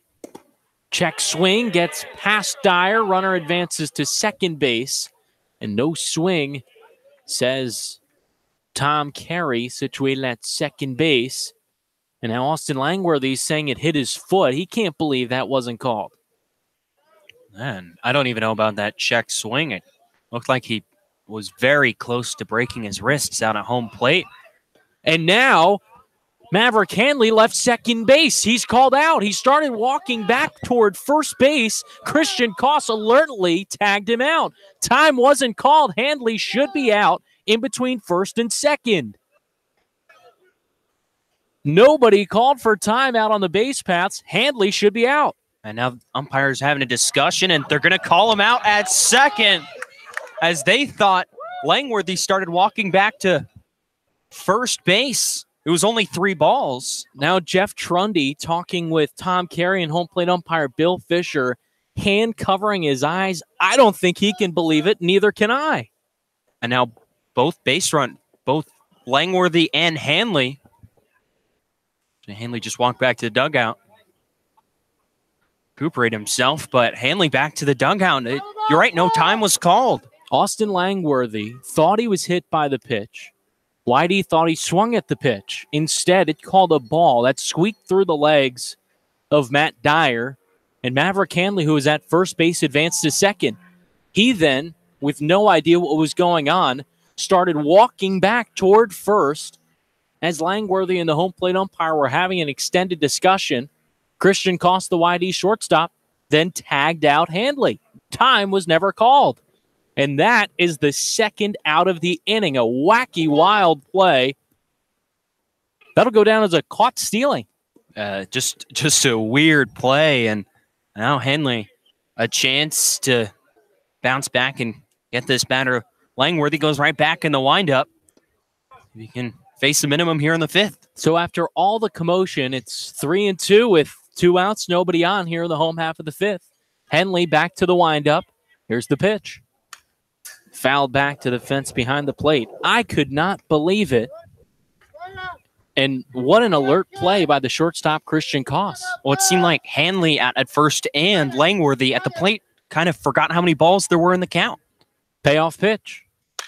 Swung on, and this one roped down the left field line. Cotton giving chase at the wall. It's over. A solo home run for Austin Langworthy. Makes good on the extended at-bat he was given. It's now 4-2. The Commodores take a run back. What a piece of hitting that is. Taking a ball opposite field. Langworthy, not the biggest guy in the world, puts a real good swing on that one, though, and just able to hit it out over that left field fence out of the reach of Quinn Cotton. Could have been a pair of runs had Mav Handley not gotten caught sleeping in between first and second, but sure, the Commodores will take the solo shot. Kyle Stowers now up, first pitch swinging, slaps that one, a chopper right back up the middle into center field. Commodores with some momentum here. A run across with 2 outs, home half of the 5th.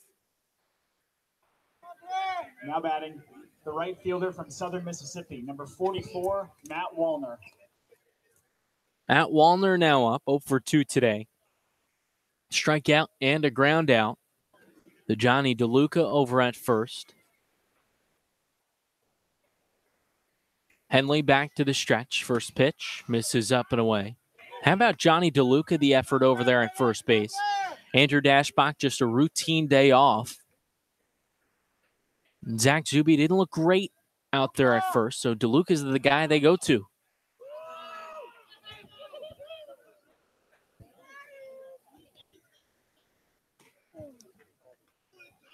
Henley steps off, now back onto the rubber, set to the belt, the 1-0. Swing and a one-hopper right to DeLuke at first. He'll take it himself to retire the side, but not before the Commodores get a run back on 2 hits. One man is left on base. It's 4-2. YD leads Falmouth through 5 here at Gov Fuller Field. You're listening to Red Sox baseball on the Cape Cod Baseball League Network.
Top of the 6th, 4-2. YD leads Falmouth, and a special guest here with us, Brandon Pelter with YD assistant coach Drew Linder. Drew, thanks for taking the time to stop by. Yeah, no problem. No problems.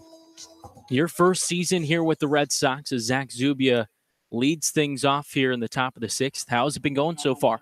It's been going good. You know, these guys have a great approach for us. You know, they come in, they stay hungry. You know, Pick does a good job of letting these guys go home for a couple of days before they come out here because, you know, they play a long season. You know, some of these guys played 75 games this year going to Omaha, you know, Zubia being one of them here at the plate.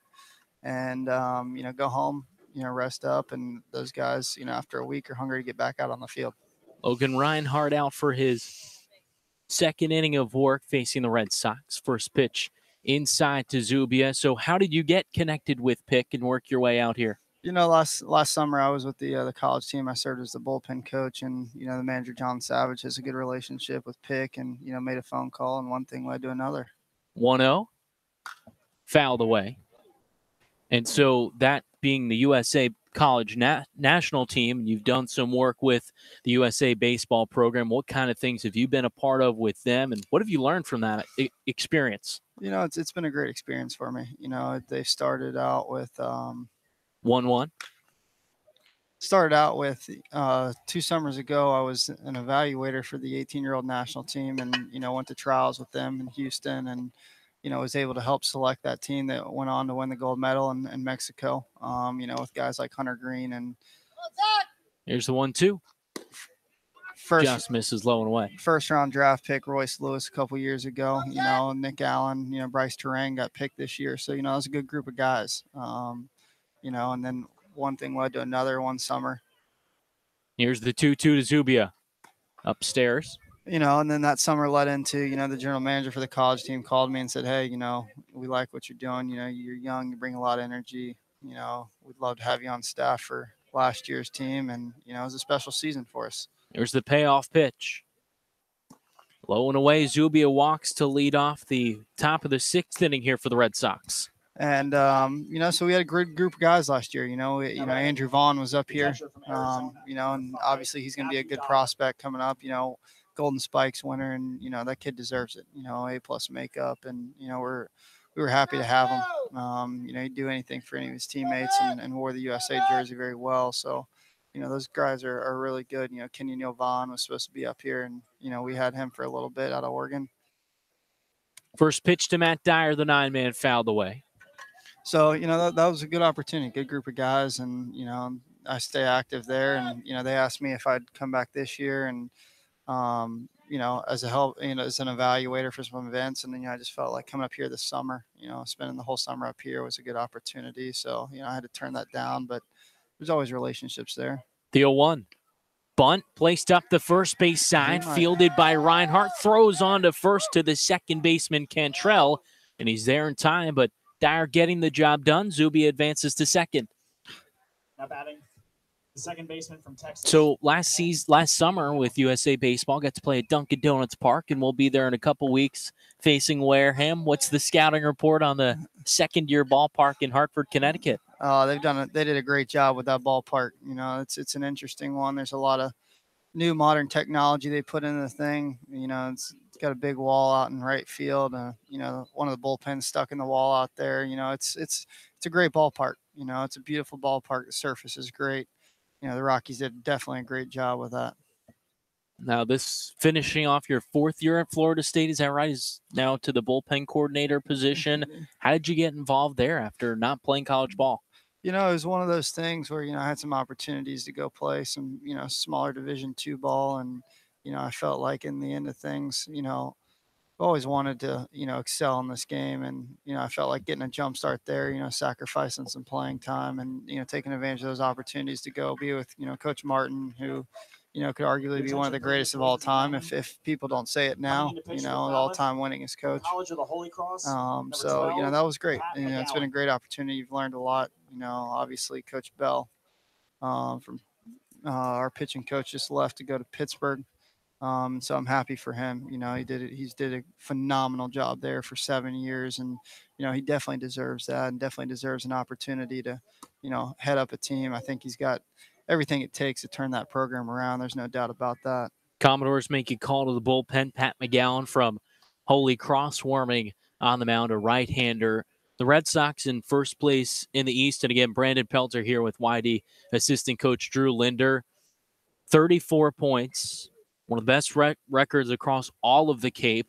What's been the key to YD's success? You know, you got to, you know, you give all the credit to the players. You know, they come out here, they play, they buy into, you know, what everybody, you know, talks about coaching wise, you know, with Fish, you know, and the approach. He's done a great job with the approach of the hitters, you know, having an approach. You know, there's going to be some times swing and miss. There's going to be some guys that, you know, make quality pitches up here, you know, because obviously you have some of the best arms up here. So, you know, these guys are great. You know, they understand that, you know, there's going to be times where they have, you know, fail. There's going to be times they have, you know, success, and they just have to continue to buy in. They make adjustments, and, you know, you see that in BP, and it just takes time. You know, you guys got like Quintana and Zubia that, you know, they're really working with their swing and, you know, slowing things down with it. And it's hard, you know, it's not as easy as it looks. And, you know, those adjustments will come.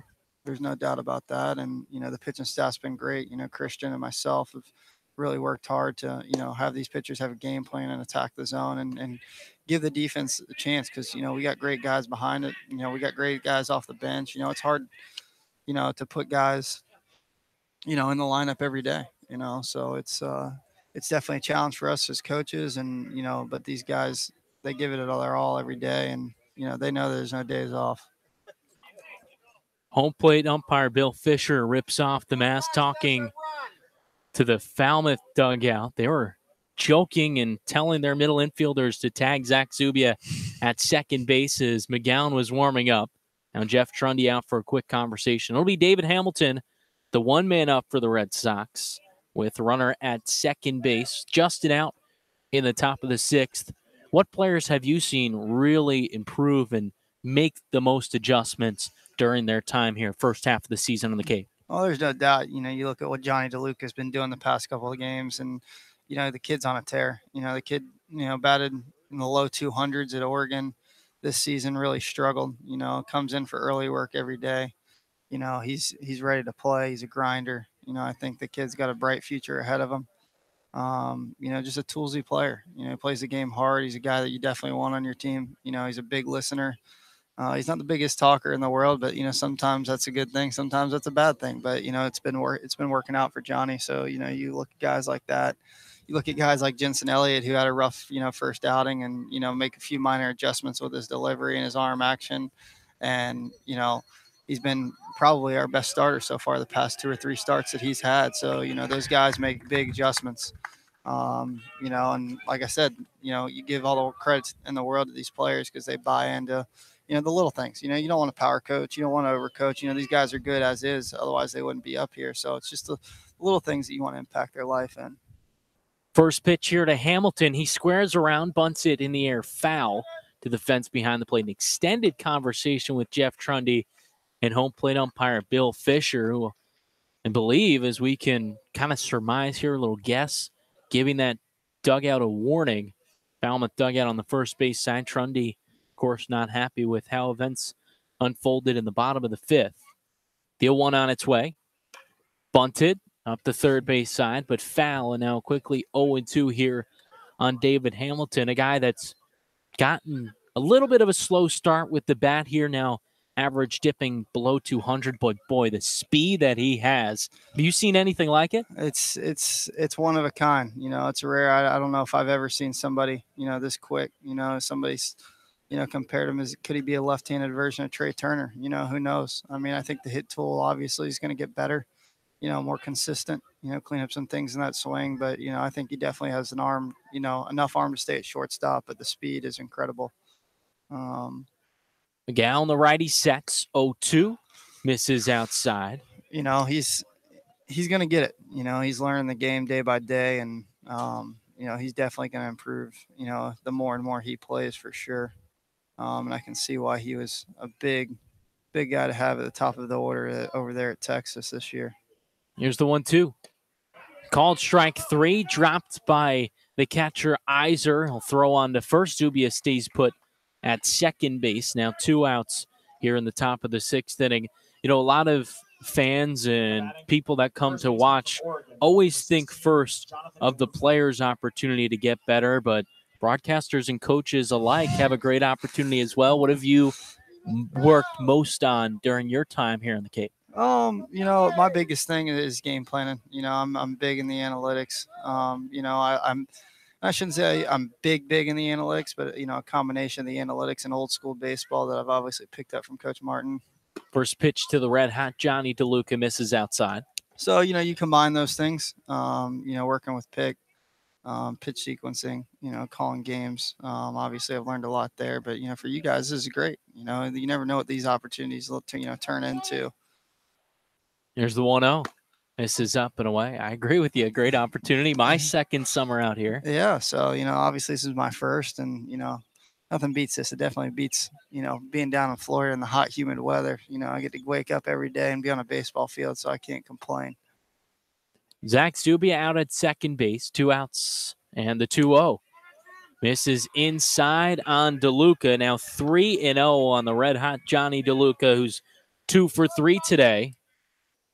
Is there any one thing that you've seen him change to really lead to improvement?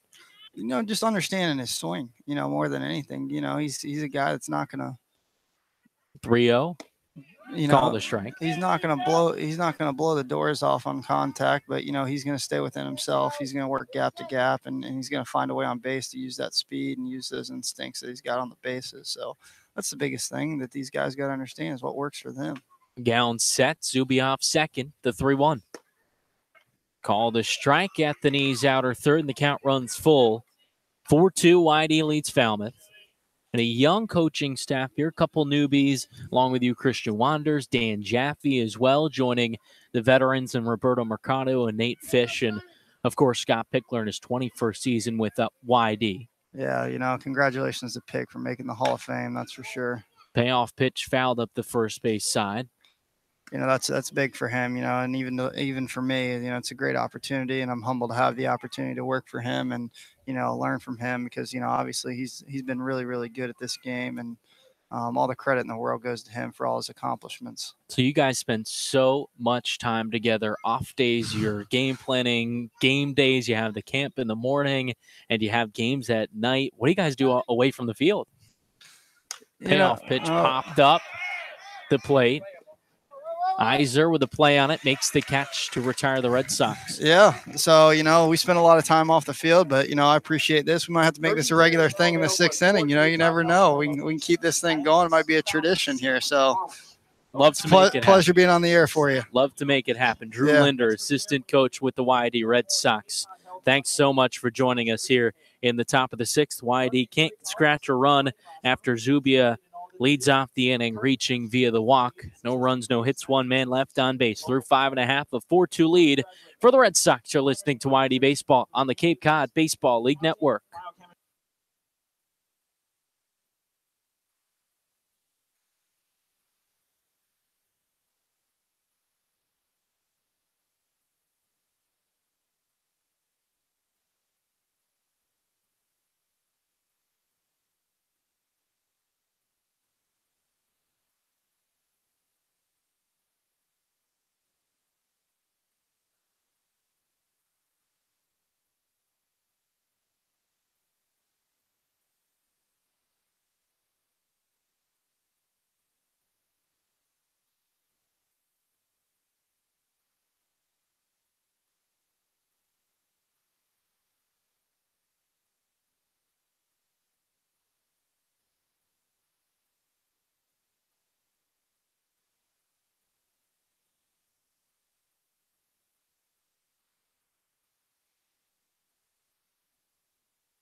Red Sox make the call to the bullpen here in the home half of the sixth. They lead the Commodores by 2 runs, and it's the lefty from Oklahoma, Braden Fink, out on the bump here for YD. Yeah, Fink, guy coming out of the bullpen, is pretty solid. And he's going to come in here in relief of Blair Henley, who had an okay day. Just 5 innings, 5 hits, 2 runs, both earned. Did walk 4, lost his command bit at the end, and struck out 5. Much better than his first start of the season. Looked a little more comfortable out there on the bump. Fink out of the stretch. First pitch to Cam Cannon misses low. Cannon 1 for 1 with a single, also walked back in the 4th. I thought a terrific outing from Blair Henley, coming off of his first start, going 3 2/3 of 6-hit, 4-run baseball. The 1-0 from Fink. Swung on and roped into left field. Cotton back, leaps, and he makes the catch. Quinn Cotton running back and toward the left field line. A last-second leap, and the athletic play leads to out number 1 here in the 6th. Oh, Cotton got a really great read on that one. And Cannon still absolutely destroyed that pitch.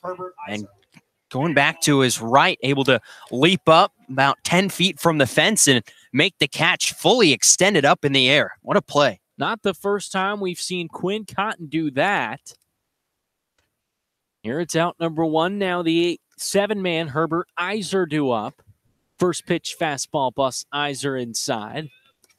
So far today, Iser 0 for 1. He also walked 1 of 3 straight in the 4th. That loaded up the bases.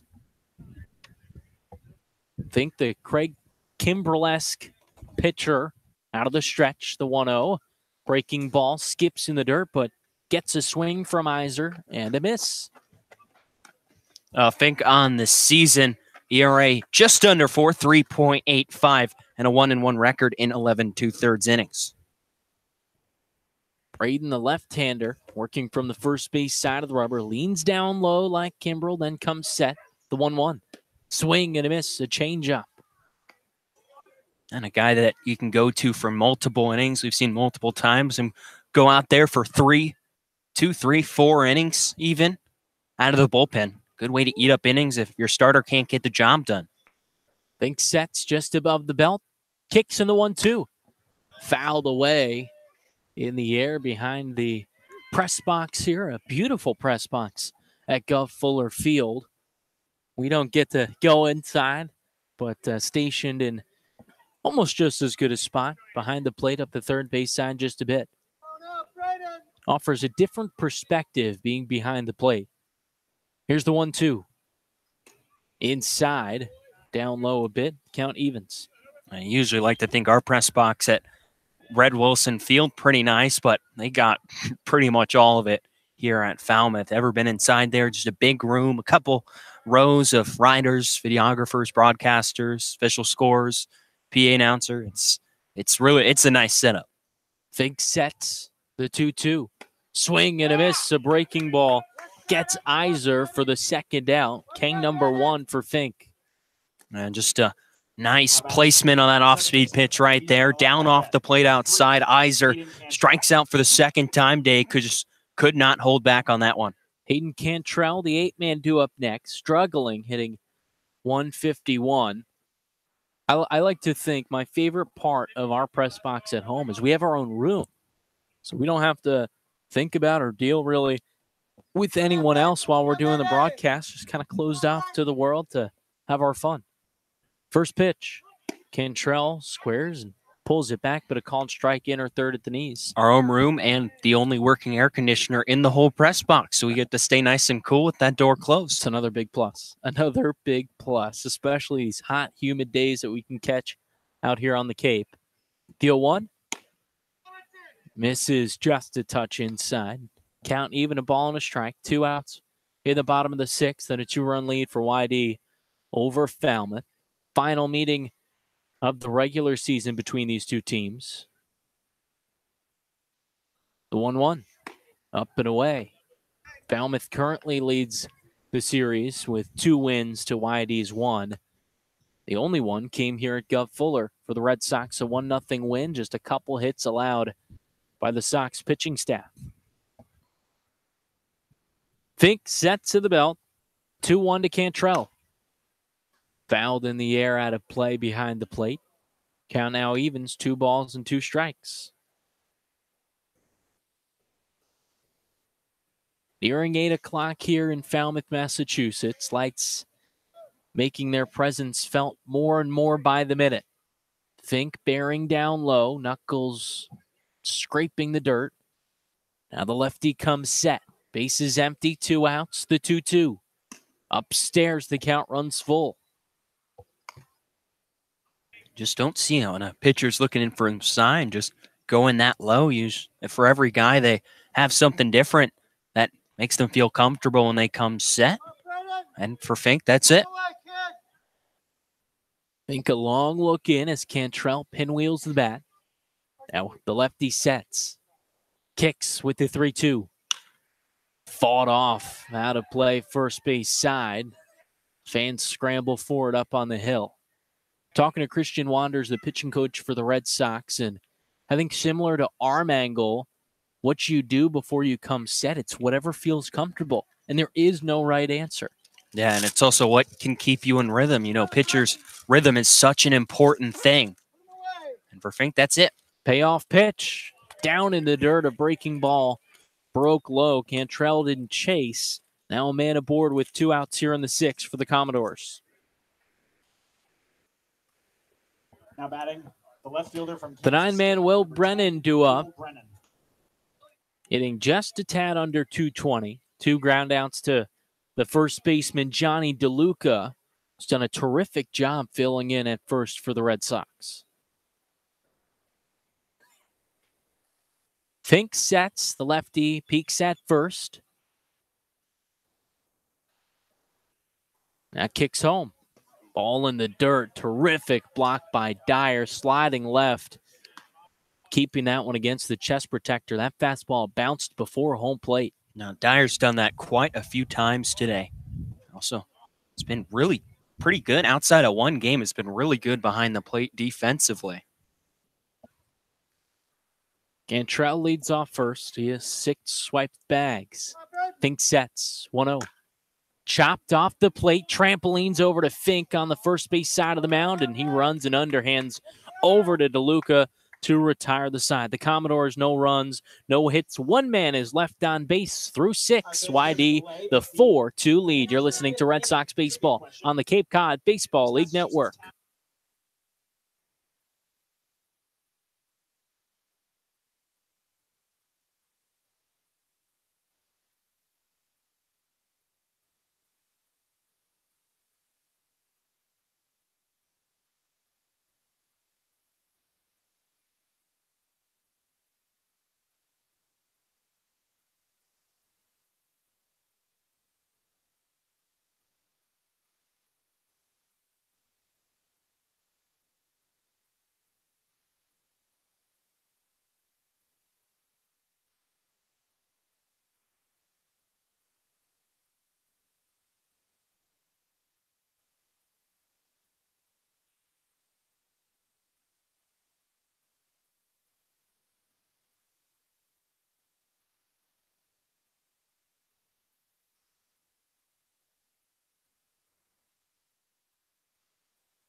Top of the 7th and a 4-2 lead for YD over Falmouth. Brandon Pelter with TJ Mathewson.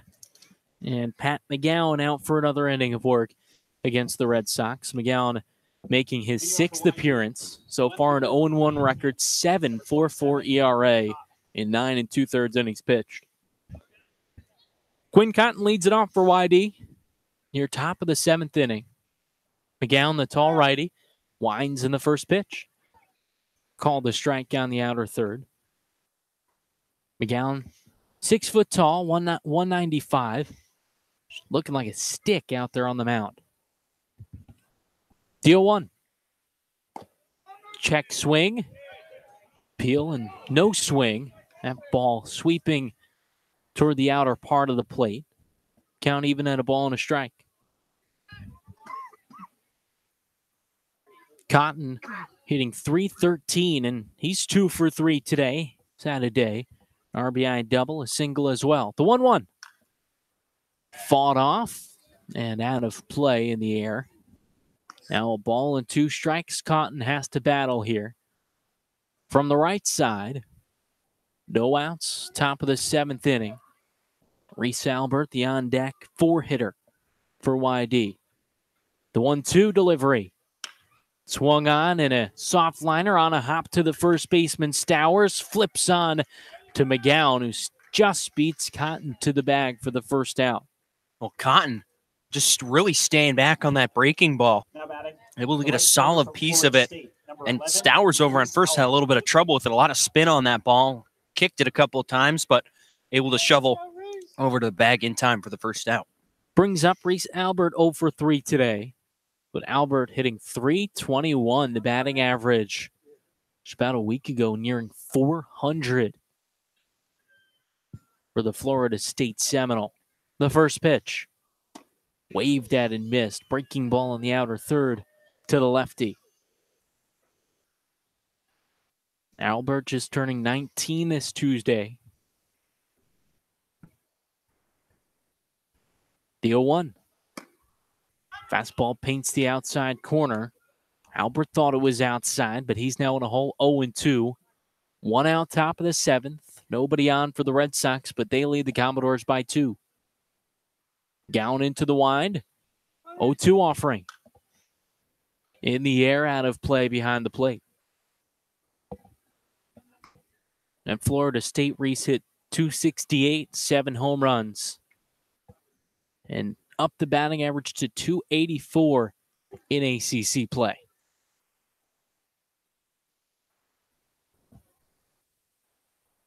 The 0-2.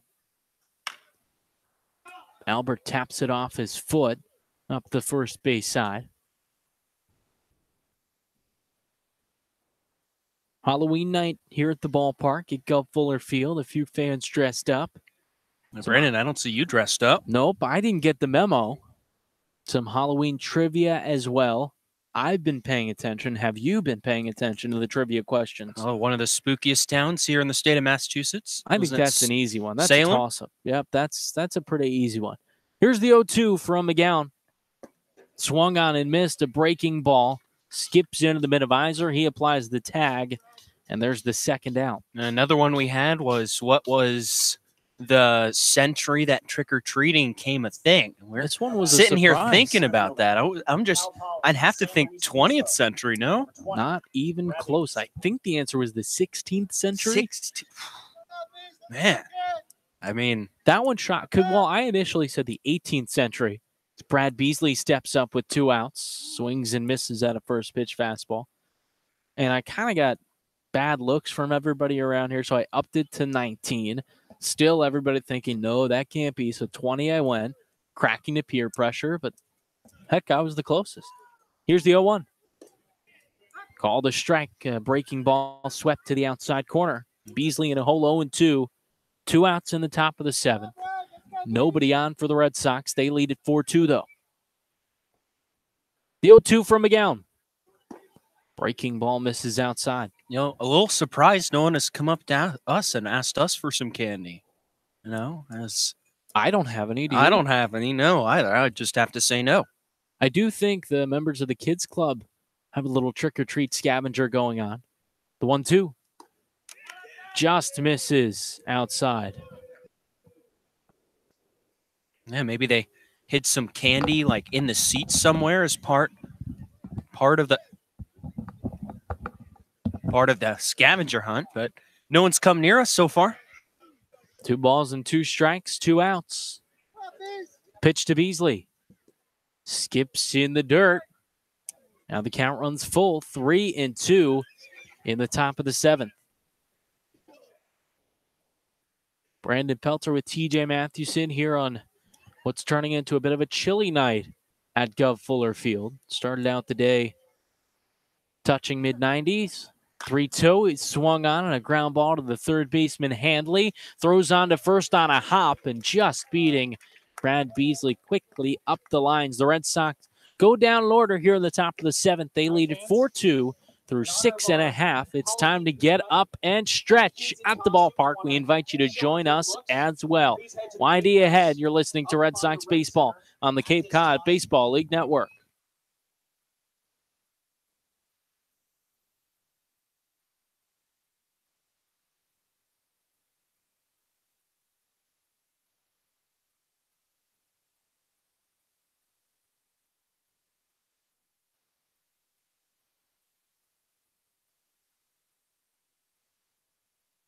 Alumni have played for every Division I college baseball program across the nation, with thousands drafted and more than 500 who have made it to the big leagues. Visit baseballfactory.com to learn how you can build your way to greatness.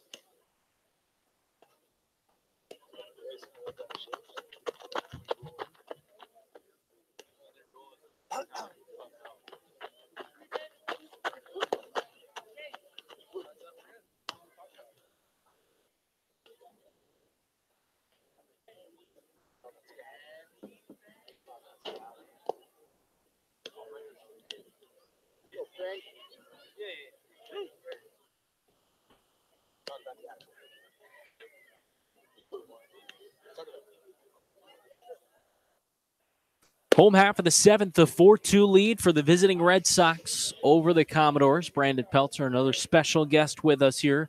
Alex Rosen, one of the beat writers for the Red Sox, but much bigger role than that here with the team this season. Also been taking some video, sharing that with scouts. So what are your career plans? Well, I'm looking to get into baseball operations, scouting, something of the like. And I'm using this Cape Cod beat writing job as an avenue to do that. Great opportunity here is Logan Davidson, the switch hitter, now swings around to the right side for the first time tonight. Squares around, but misses on the bunt attempt. Braden Fink still pitching for the Red Sox here in the bottom of the seventh. So how do you go about getting into scouting and baseball ops? It's definitely a who do you know business. You can't cold apply to these jobs. Here's the 0-1. Called the strike on the inner third. You need to know someone. So to give you an example, Tony LaCava I've met. He's the assistant general manager for the Blue Jays, and he's someone who I can talk to and contact and get my resume advanced when I'm applying next year when I graduate. So going to Elmira College, playing basketball as well. Yes. Here's the 0-2. Misses away. So not only baseball players out here on the Cape. What's that experience been like for you? It's been a bit of a mixed bag. I've dealt with a ton of injuries, inconsistent playing time. Hasn't been exactly what I thought it was, but I wouldn't trade my teammates for the world. Well, that's what you like to hear. 1-2. Swung on and missed. Breaking ball outside. That's the first out here in the seventh. The guy who just struck out, Logan Davidson, has been a topic of discussion among scouts. Some see him as a potential first-round pick. Others don't see any of that, and they see him as more of a day two pick. I fall into the latter. They're apparent with the strikeout. Number 2 for Fink so far throughout an inning and a third pitch. Matt Handley due up next. From the right side, taps that one off the plate and toward our way behind the plate up the third base side. Handley stole second base, then left the bag and was tagged out. Was that one of the wackiest plays you've ever seen? I've seen a lot of baseball. I cannot tell you I've ever seen something like that before. Fink sets, kicks with the 0-1. Misses in the dirt. I thought the most interesting thing to me was that Jeff Trundy, the Falmouth Commodore manager, actually wasn't upset with Handley. Usually you see the manager get upset with the player for a blunder like that, but he was more agitated with the umpires instead. I think as a manager, in that situation, your player knows he messed up, right? What's yelling at him going to do for you? You'd like to think that isn't the case with everyone, though. Right. Yeah. 1-1 the count on Handley. The pitch. Another fastball. This one misses down low. Who's been the most impressive player you've seen out here on the Cape? Well, he actually left for Team USA, but Andrew Vaughn was an absolute behemoth at the plate. He launched a 435-foot home run against us, and extremely impressive Golden Spikes winner. 2-1 the count. 1 out. Bottom of the seventh. The pitch is popped up. Foul territory, first base side. DeLuca The outfielder by trade now at first today. Looks at it out of play. That's the easy answer. I mean, winning Golden Spike, the Golden Spikes Award this year for the best collegiate baseball player. Who's number 2? I'll actually go with the guy from our own YD Red Sox. Quinn Cotton, a small school center fielder, is really impressed. I have to be honest with you. I didn't really know him or his game until I got here, but he definitely shot up my own personal rankings and those of scouts. 2-2 the count, 1 out, bottom of the 7th. And the two-man Maverick Handley up. The pitch. Down low, and the count runs full. 3 balls and 2 strikes. And you also do some writing for Baseball Prospectus, so another opportunity to get your hand into some of the scouting side of things. Oh, yeah, it's been really fantastic working with Jeff Paternostro and the Baseball Prospectus prospect staff. Fink sets the lefty with the payoff pitch, is swung on and driven in the air out towards center field. Beasley ranging right and in, settles under it and makes the catch for out number 2. Now batting. So a 4-2 lead for the Red Sox. 2 outs in the bottom of the 7th inning here at Gov Fuller Field. Final time, YD travels out here to face the Commodores. Brandon Pelter with Alex Rosen, one of the beat writers here for the Red Sox, stepping away from the baseball diamond. We have a pretty big rivalry going on, right? Would you call it that when it comes to mini golf? Because we played a lot of mini golf. I certainly would. I think you can argue that we might have spent as much time at the field as we have on the course. Getting close to it. Getting awfully close to it. First pitch to the 3-man Langworthy, swung on and missed. I do have a problem with you calling this a rivalry, though, because that would you'd have to actually win to call this a rivalry. Wow. So I invite you on, talk you up, and all right. So this is your first and only time on the YD broadcast. 0-1 the count. Fink the delivery. Swung on, trampolined off the plate. Fink fields third base side of the mound, fires to first in time. Commodores go down in order in the 7th, and it's 4-2. YD on top. You're listening to Red Sox baseball on the Cape Cod Baseball League Network. Savings Bank was founded in 1855. Thank you for taking part in tonight's trivia game. We will announce the winners shortly. That was coming next. Wait, what happened? You're going to say, so, Brandon, I know you're trying to distract. You're trying to move off. What was Alex about to say?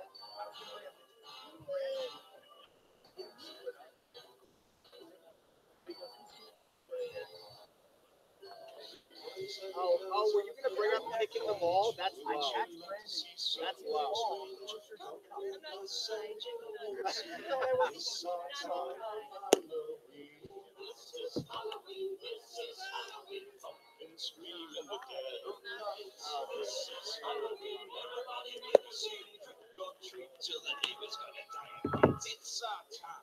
Everybody scream. This town of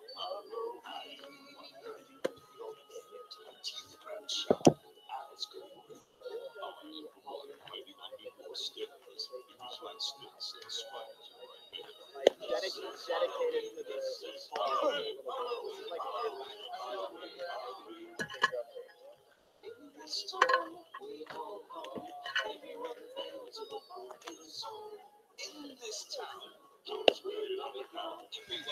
Top of the 8th, YD, the 4-2 lead here over Falmouth. Final meeting of the season, and the Red Sox trying to split the series right now. They trail it 1-2 against these Commodores. Brandon Pelter still with Alex Rosen out here on Friday the 13th, also Halloween night at Gov Fuller Field. Christian Costa lead things off against Pat McGowan. First pitch, up and behind Koss. Just a little bit outside there. Something like that, behind the head of Koss. He didn't appreciate it much. So I think we have to go back to mini golf there. You're going to say it's not a rivalry, but I have at least a win, if not more than one in there. Sure. We'll give you at least one. 1-0 on its way. Called the strike, letter high. I don't have the memory of you winning. You might convince me if you can produce a scorecard, but you have been competitive. It's not like you're coming in last. You're finishing in the top 3. Top 3. Yeah, I'll take that. A consistent performance every time out there. The 1-1. Misses upstairs. 2-1. The leadoff man, Christian Koss, ahead in the count here. No outs, top of the 8th, and a 2-run lead for YD. Nick Quintana stands on deck. Zach Zubia to follow. The 2-1. Fouled off in the air, out of play. 2-2 now the count. Has that been the most fun thing you do away from the field, or is there anything else that you like to do? I'd have to, the camaraderie with all the interns. We're in a close-knit group. It's definitely the best activity I've done off the field. The 2-2. Swing, and on 2 hops to the first baseman, Stowers. Flips on to McGowan. Just in time to beat Koss for the first out. Well, heck, I think that's up there. So is trying out all the food around the Cape. For sure. There's a lot of great food to eat. You could pitch this to Food Network, honestly. Every field, as you can tell from our Twitter feed, Sox Snacks, has their own unique offering here at Gov Fuller. It's the fries, as Gary be more than happy to tell you about those. Fries are terrific. And mentioning Gary Wilson, the super fan for the Red Sox, hoping to have him join us sometime here throughout the season as Nick Quintana fouls the first pitch away. So were you familiar with the Cape Cod Baseball League before you applied to internships here? Yes, I was. I wasn't familiar with how competitive the internships are, and I guess I didn't have a real appreciation for the talent level of the players you'll see, but I was familiar with the name and the major league players it has produced. 0-1 the count on Nick Quintana. So for 1 for 3 tonight. Swings at the next pitch over the top of a breaking ball, and he's down 0-2. It's been an eye-opening experience coming down here, seeing what the life of a scout is, a general manager on the road. They're not just in an office at the stadium. They're out here doing the legwork. No balls and 2 strikes on Quintana. McGowan, the righty, wides and delivers. Swing and a ground ball left side, backhanded by Cannon. Long throw in time. A nice defensive play by the shortstop, Cameron Cannon. A teammate of Quintana's at Arizona, actually. So a little teammate on teammate action right there. 2 outs in the top of the 8th inning. Zach Zubia due up here with the lights in full effect at Gov Fuller Field. 4-2 lead for YD over Falmouth. And you mentioned the scouting life. Similar to interns and players, a lot of them are out here for the entire summer, going to game after game, and you'll go to the 5 o'clock start and then leave for the 7 o'clock game. There is a ton to do. First pitch misses upstairs. That being said, there's definitely worse places a team could send you than the Cape Cod League. A ton of beautiful parks, fishing. A lot of the scouts I know have heard love to go fishing, take a boat out. 1-0. Call the strike, get the letters. You could be in Minnesota scouting the Northwoods League. The Alaskan League. Could you imagine there for the summer? Well, our own Quinn Cotton actually played in the Alaska League last year. Yep. 1-1 on its way. Breaking ball sweeps outside and down low. 2 balls and 1 strike. With 2 outs in the top of the 8th, Zach Zubia, the DH, is up. Sac fly RBI. He also walked. McGowan, first base side of the rubber, winds, and the 2-1. Swing and a miss. Count evens at 2-2. So you're graduating next year? Next spring, yes. I've got 1 year of eligibility, and that'll be an end to my athletic career and my scholastic career. So a lot coming to a close. Here's the 2-2. Called strike 3. Breaking ball must have just clipped the outside corner. I don't know, but that'll do it. Here in the top of the 8th. Red Sox go down in order. It's 4-2. YD on top of Falmouth through 7.5. Alex, thanks so much for stopping by. Maybe we'll invite you back. Oh, maybe. We'll have to think about things here, but it's 4-2 YD on top. You're listening to Red Sox Baseball on the Cape Cod Baseball League Network.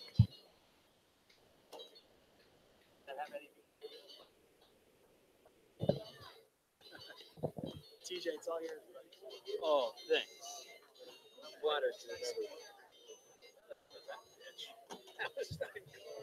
It's time to begin the announcements of tonight's 50-50 prize winners. A large pizza from Pizza 1 Subs 2, Green 839088, Lobster Roll at Jack and the Beanstalk, Blue 309132, 9 holes of golf at Falmouth Country Club, Pink 299925, a pound of fudge from Gelfie's Candies, Green 839836, a bucket of golf balls at the Cape Club, Yellow 185045, and admission for 2 at Cape Cod Children's Museum. Yellow 404-577. A $25 gift card from Anejo. Pink 299-897. Ferry passes to and from the Vineyard on the Steamship Authority. Green 839-905. Ballpark meal from Argus Concessions. Yellow 403-238. A 10-pound bag of birdseed from For the Birds. Green 839-215. Falmouth down to their final 6 outs here, bottom of the 8th. They trail the Red Sox 4-2 in the final meeting of the regular season between these two teams. The first baseman from Stanford. And it'll be 4-5-6. Kyle Stowers to start out this bottom of the 8th inning. 2 for 3. 2 singles and RBI as well for Stowers. Braden Fink back out for his 3rd inning of work for the Red Sox. Pitched a 1-2-3 7th. Nobody on. The lefty working from the stretch. First pitch. Breaking ball misses low and away. Brandon Pelter with TJ Mathewson. A flurry of guests coming onto the broadcast here. I'm averaging like just at least an inning a break a game with the amount of people we have on here. The 1-0. Swung on and missed a breaking ball. Stowers couldn't hold off. It's always great to have these guys on. Doesn't matter if it's one of our riders, Max Brill, Alex Rosen, or our scout liaison, Jacob. Of course, can't forget Dana. Hear him too out of every 3 days. The 1-1. Into the dirt. 2 balls and a strike here on the 4-man Stowers. And heck, even Drew Linder, assistant coach for the Red Sox, stopped on by. And that was a treat to hear about his journey and his first summer here out on the Cape, just like yourself. How's it been treating you?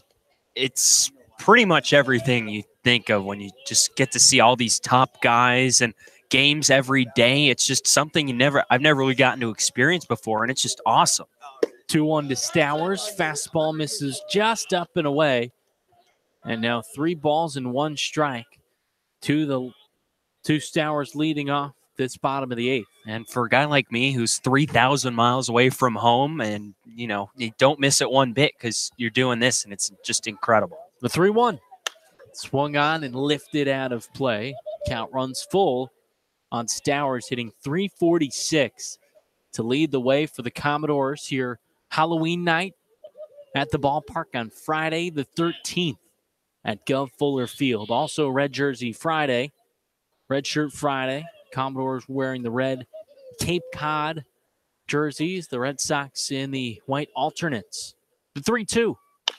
Swing and a high chopper over to first. DeLuca fields it. Steps on first for the first out here in the 8th. Johnny DeLuca stepping in and for Andrew Dashbach getting the day off. He's looked very comfortable over an outfielder by trade in DeLuca. I haven't seen any bobbles, really haven't seen any confusion on his part. Zach Zuby, a guy that we thought was going to get the time at first base when Dashbach wasn't over there, has had a couple games where he's really struggled over at first base, and DeLuca gets the chance today, and he's playing really well. Matt Wallner up next. First pitch. Fastball misses inside. Wallner 0 for 3 today after hitting a pair of doubles in Monday's matchup between YD and Falmouth, and hustle doubles as well. Balls to center field, left center, where he just turned on the gas. The 1-0. Swung on and looped into center field. The base hit off the hands. Wallner aboard here with an out. That one just runs in on him and just got him on the label. And able to just get it out enough into center field for a base hit.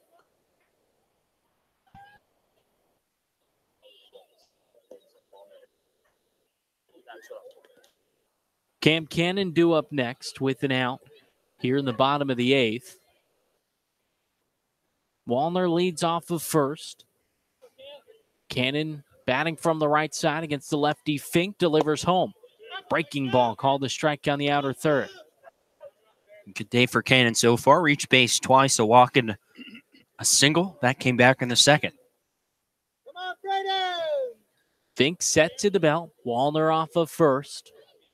The 0-1. Another breaking ball that stays inside. 1-1 the count with 1 out in the bottom of the 8th. The man aboard. YD the 2-run lead. Lefty warming in the Red Sox bullpen. The 1-1 is ripped into left field, but right at Cotton, a couple steps back, and he makes the catch for the second out. That ball tagged by Cam Cannon, rather. Yeah, Cotton makes those plays just look so easy out in left field. That ball was tagged, you were right, but Cotton able to get over there in plenty of time for an easy out, number 2. And Davis Sims pinch hitting here for Herbert Iser with 2 away in the bottom of the 8th. Sims, a 6'4" righty from Murray State. From Western Kentucky, number 20, Davis Sims. Sims hitting .256 this season, has 3 home runs, and 1 would tie this game up here. 2 outs, bottom of the 8th. Wallner off of first. First pitch. Called a strike on the outside corner.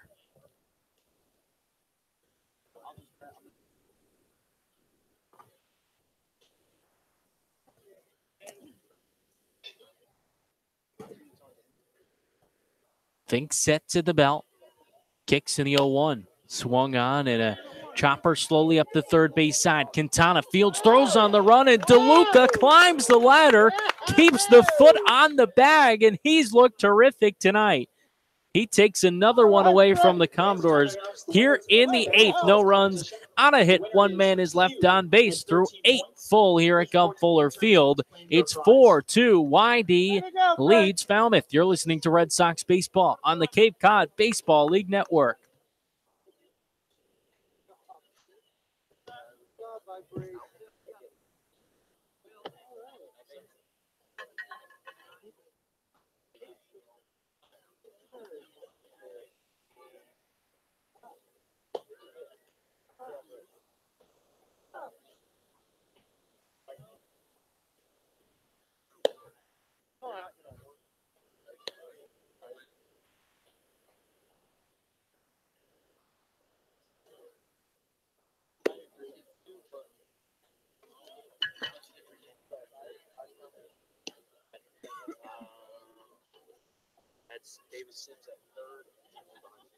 And fans, the winner of tonight's fast pitch competitions in the 7 and under category, Otto at 33 miles an hour. The 8 through 12 category, Nettie with 46 miles an hour. And then 13 and older, Ed, 84 miles an hour. Please report to the intern tent to claim your prize. The remainder of the 50-50 prizes, a $20 gift card from Kyle Mode, yellow, 403-570. Top of the 9th inning at Gov Fuller Field. The Red Sox, the 4-2 lead, trying to add some insurance here with their last time at the plate. It'll be In the middle of the 9th inning. Zach Ashford pinch hitting for Matt Dyer, the 9-man. Ashford, his first time to plate here tonight. Please, ladies and gentlemen. Pinch hitting for A couple defensive changes as well for the Commodores. At third base, Davis Sims slides in, and Maverick Handley moves behind the plate for Falmouth. Still Pat McGowan out on the mound. The 6-foot righty winds in the first pitch. Bounces in the dirt, a breaking ball to Ashford.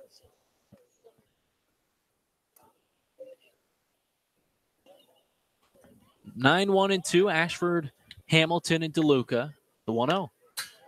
Swung on and fouled back to the fence behind the plate. Ashford's been just such a mainstay atop this YD lineup, just working counts, drawing walks, just getting on base any way possible. He's just been everything you could ask for. The 1-1 on its way. Called a strike on the outside corner. Ashford squared around, then pulled it back. An off-speed pitch just got that outside corner. Now a ball on 2 strikes to the lefty.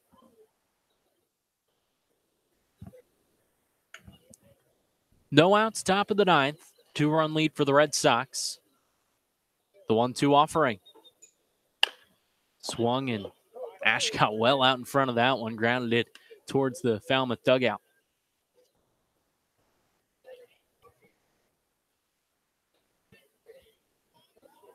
Lights in full effect here at Gov Fuller Field.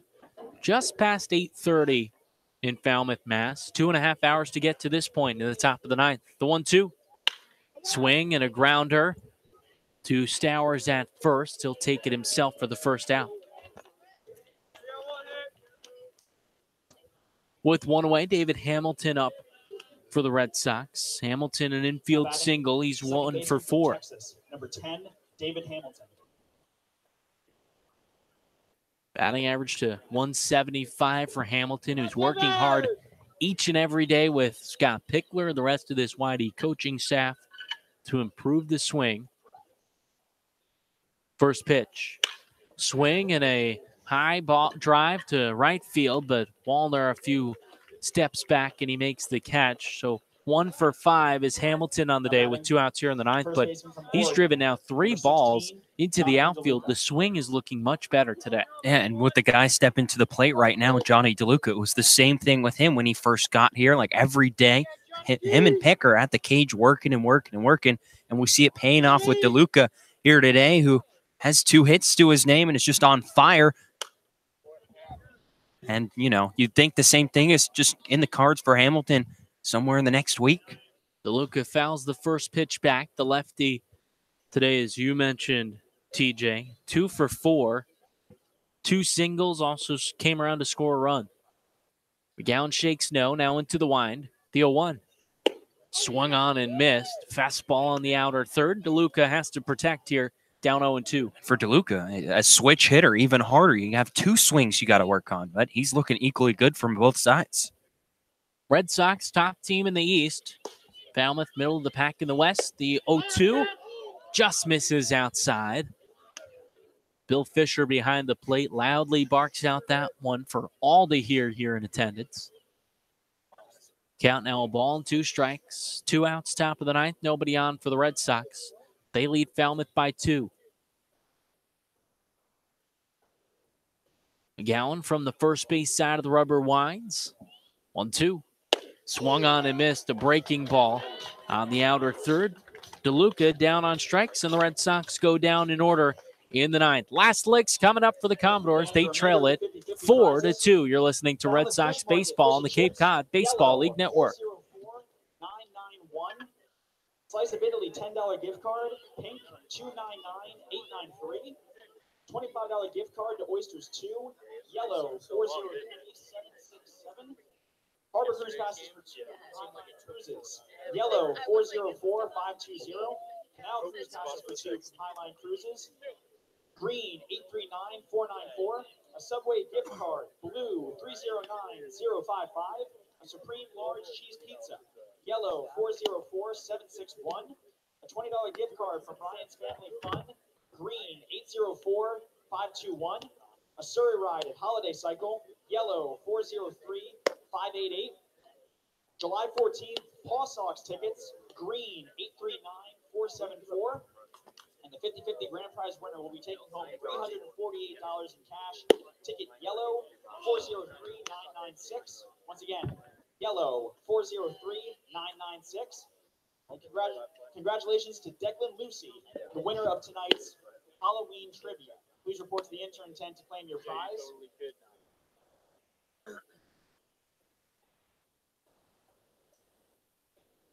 Your attention, please, ladies and gentlemen. Now pitching for YD from Oregon, number 19, Ryan Nelson.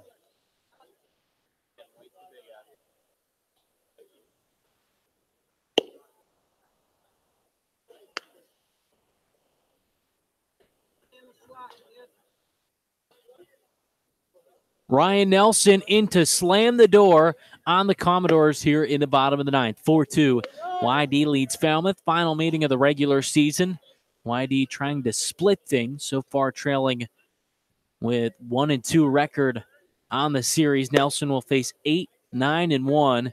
And the 6'4" righty out of Oregon, making his 9th appearance here for the Red Sox. ERA just under 4 for Nelson, but most of that because that first outing he had, first weekend of the season at Katuitt, where he gave up 3 runs, didn't record an out since then. He's allowed just 2 total runs, 11 and a third innings pitch. Yesterday, came into pitch in the win against Orleans, gave up a home run to Nick Osborne, the DH for Orleans, but besides that was lights out. Faced 4 batters, just gave up 1 hit in the 9th inning and shut the game down. Aiden Cantrell, the lefty, up first. 0 for 1 today. First pitch swinging, grounds it foul first base side. Adam Kerner now catching for the Red Sox, and Andrew Dash box slides in at first base for Johnny DeLuca, who did a terrific job filling in and giving Dash most of the day off. Nelson calls out Kerner. An 0-1 count on Cantrell, flew out to right. Also walked twice in this game. The Commodores certainly would like to have a man on base to start out the inning, but Adam Kerner is the best defensive catcher on this Red Sox roster.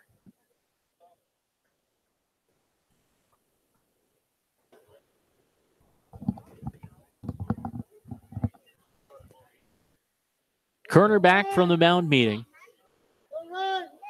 Nelson, the tall righty, a deep breath, and to the windup, the 0-1.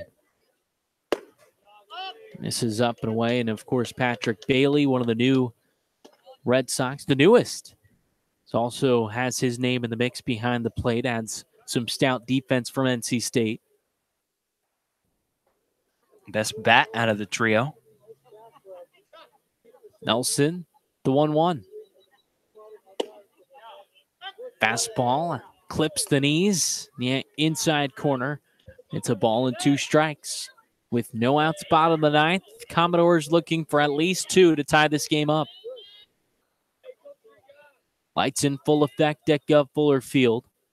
Crowd is dispersed a bit. The 1-2. Breaking ball misses down low in the dirt. Count even, 2-2. Falmouth got out to a 1-0 lead. Whitey quickly responded. Added a second run in the 4th. 2 more in the 5th. Commodores tacked on 1 more in the bottom half of that inning. That's where we stand. The 2-2. Misses away, and a full count here on the 8-man Hayden Cantrell leading off the bottom of the 9th. We're used to seeing Ryan Nelson not really struggle with that control. A bit to this first batter, Cantrell. Taking his time out there on the mound as well. The payoff pitch. Misses down low, ball 4. Cantrell aboard, here to lead off the bottom of the 9th. Yeah, if you're Nelson, that's not what you want to do, because now the tying run comes to the plate. Will Brennan. And that leadoff walk, just got to hope that doesn't come back to bite you. We'll see if Nelson a little more out around the strike zone this second batter. Through 11 1/3 innings pitched for Nelson, just 5 walks allowed coming into this one. That number 6, as Will Brennan pinwheels the bat in the left-handed batter's box. And at first, no outs in the bottom of the 9th, and a 2-run lead for the Red Sox. The first pitch. Dips the outside corner, called a strike. Commodores dugout on the first base side getting rowdy, trying to rally here during their last licks. Nelson working from the stretch. Cantrell leads off of first. The tall righty sets at the belt. Kicks in the 0-1. Breaking ball, dipping toward the shoe tops. Brennan held the trigger, wanted to swing and held off. The count evens. Such a hard pitch to lay off. We've got to cheat a little bit to get to Nelson's fastball, which sits in the low to mid 90s. And when he breaks off that breaking ball, you're so ready for the fastball that when that curveball comes, most hitters just not ready. 1-1. Misses inside a fastball. Now 2-1. The man on first, no outs, bottom of the 9th. A 4-2 lead for YD.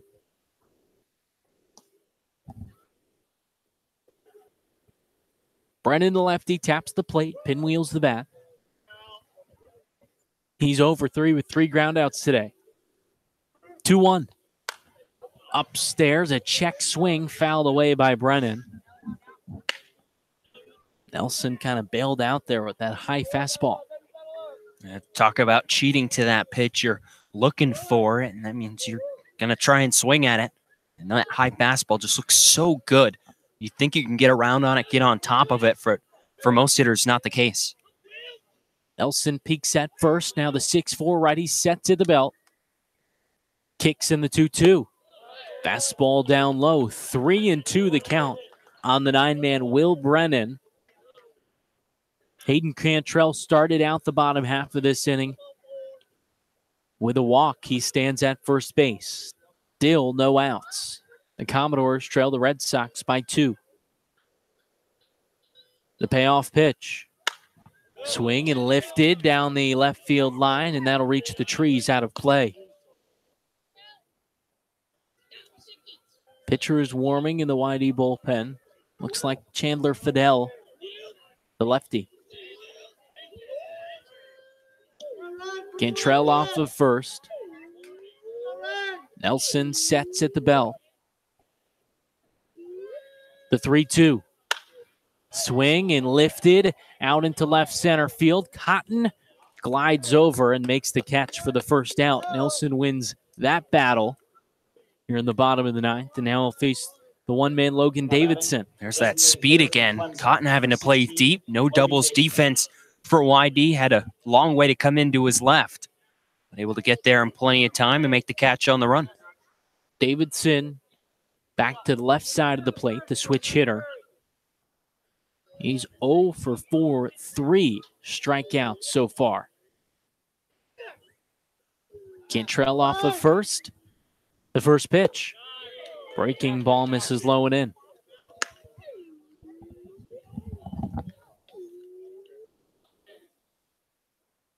Davidson, a Clemson Tiger, has plenty of power. 18 home runs this spring at Clemson, and guy you don't want to let get a ball in the air. The 2-run lead for the Red Sox here in the bottom of the ninth. The 1-0. Another breaking ball misses low and in. 2-0 the count with just 1 out in the bottom of the ninth. Falmouth got the scoring started in the first inning with a run. YD responded in the top of the second. Added another in the fourth and 2 more in the fifth. Commodores tacked on 1 in the bottom half of the fifth. Nelson sets the 2-0. Fastball misses up and away. 3 balls and no strikes the count on the dangerous one-man Logan Davidson. With Hayden Cantrell at first base, he led the inning off with a walk.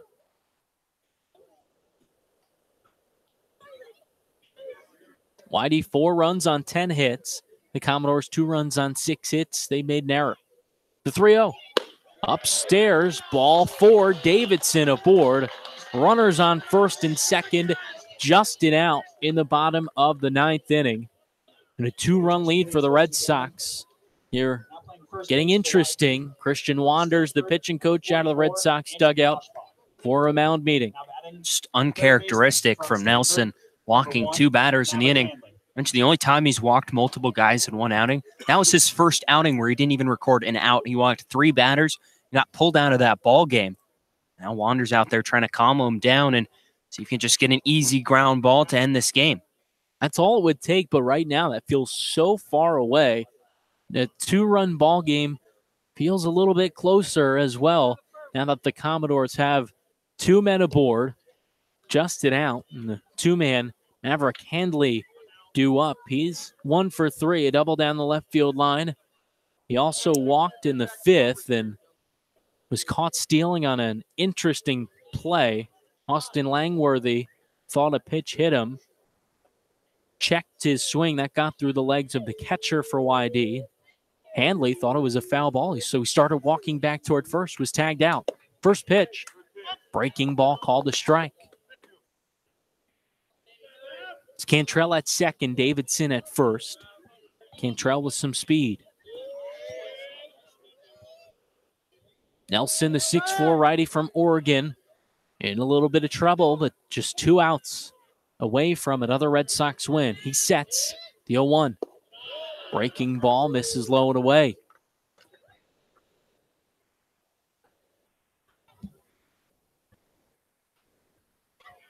Andrew Dashbach, the new first baseman into the game, is not holding Davidson on at first.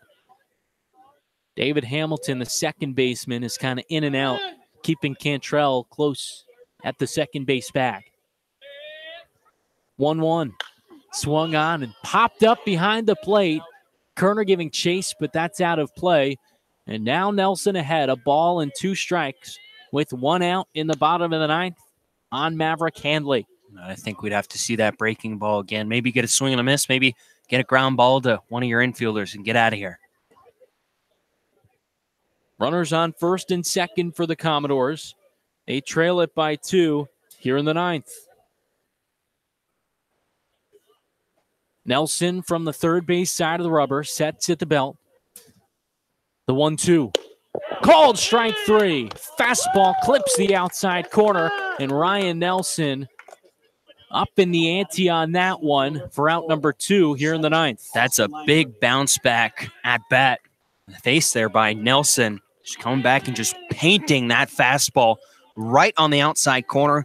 Henley, nothing he could do about that as he walks back to the dugout. Red Sox a little sigh of relief, but they're still not out of it yet. Up by 2. Here with runners on first and second, the 3-man Austin Langworthy up. First pitch. Breaking ball misses up. Langworthy 1 for 4, but that one a big one. Solo home run to left field. Langworthy on the left side. Nelson the righty. 2 men aboard, 2 outs, and a 2-run lead for the Red Sox. Nelson kicks and delivers the 1-0. Fastball called a strike. He's really pumping it. Just being a little more aggressive. It just can't be still pitching around hitters and walk 2 batters in this inning. Just go after them. You got the stuff for it.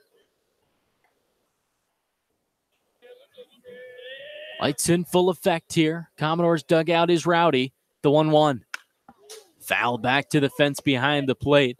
The Commodores down to their final strike.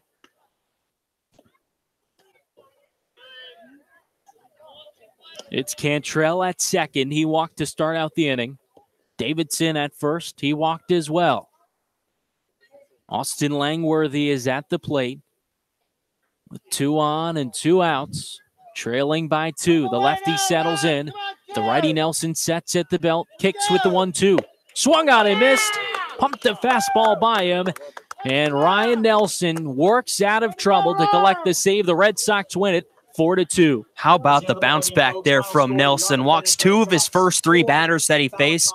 Goes out, gets the meeting on the mound with Christian Wonders, and then comes back and strikes out the next 2 hitters to end the ball game. And kind of a story of bounce backs from 2 pitchers. You had Blair Henley really struggled with his command in the 4th inning, able to get out of that and complete 5 strong frames of allowing just 2 runs. And Nelson did it in the 9th inning, and that'll be win number 16 for YD. Red Sox improved to 16-8-4. The Commodores fall to 13-14-1.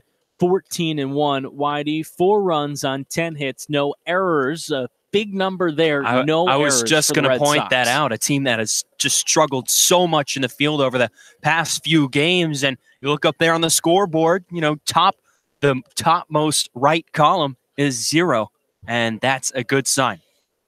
The Commodores 2 runs on 6 hits. They made an error.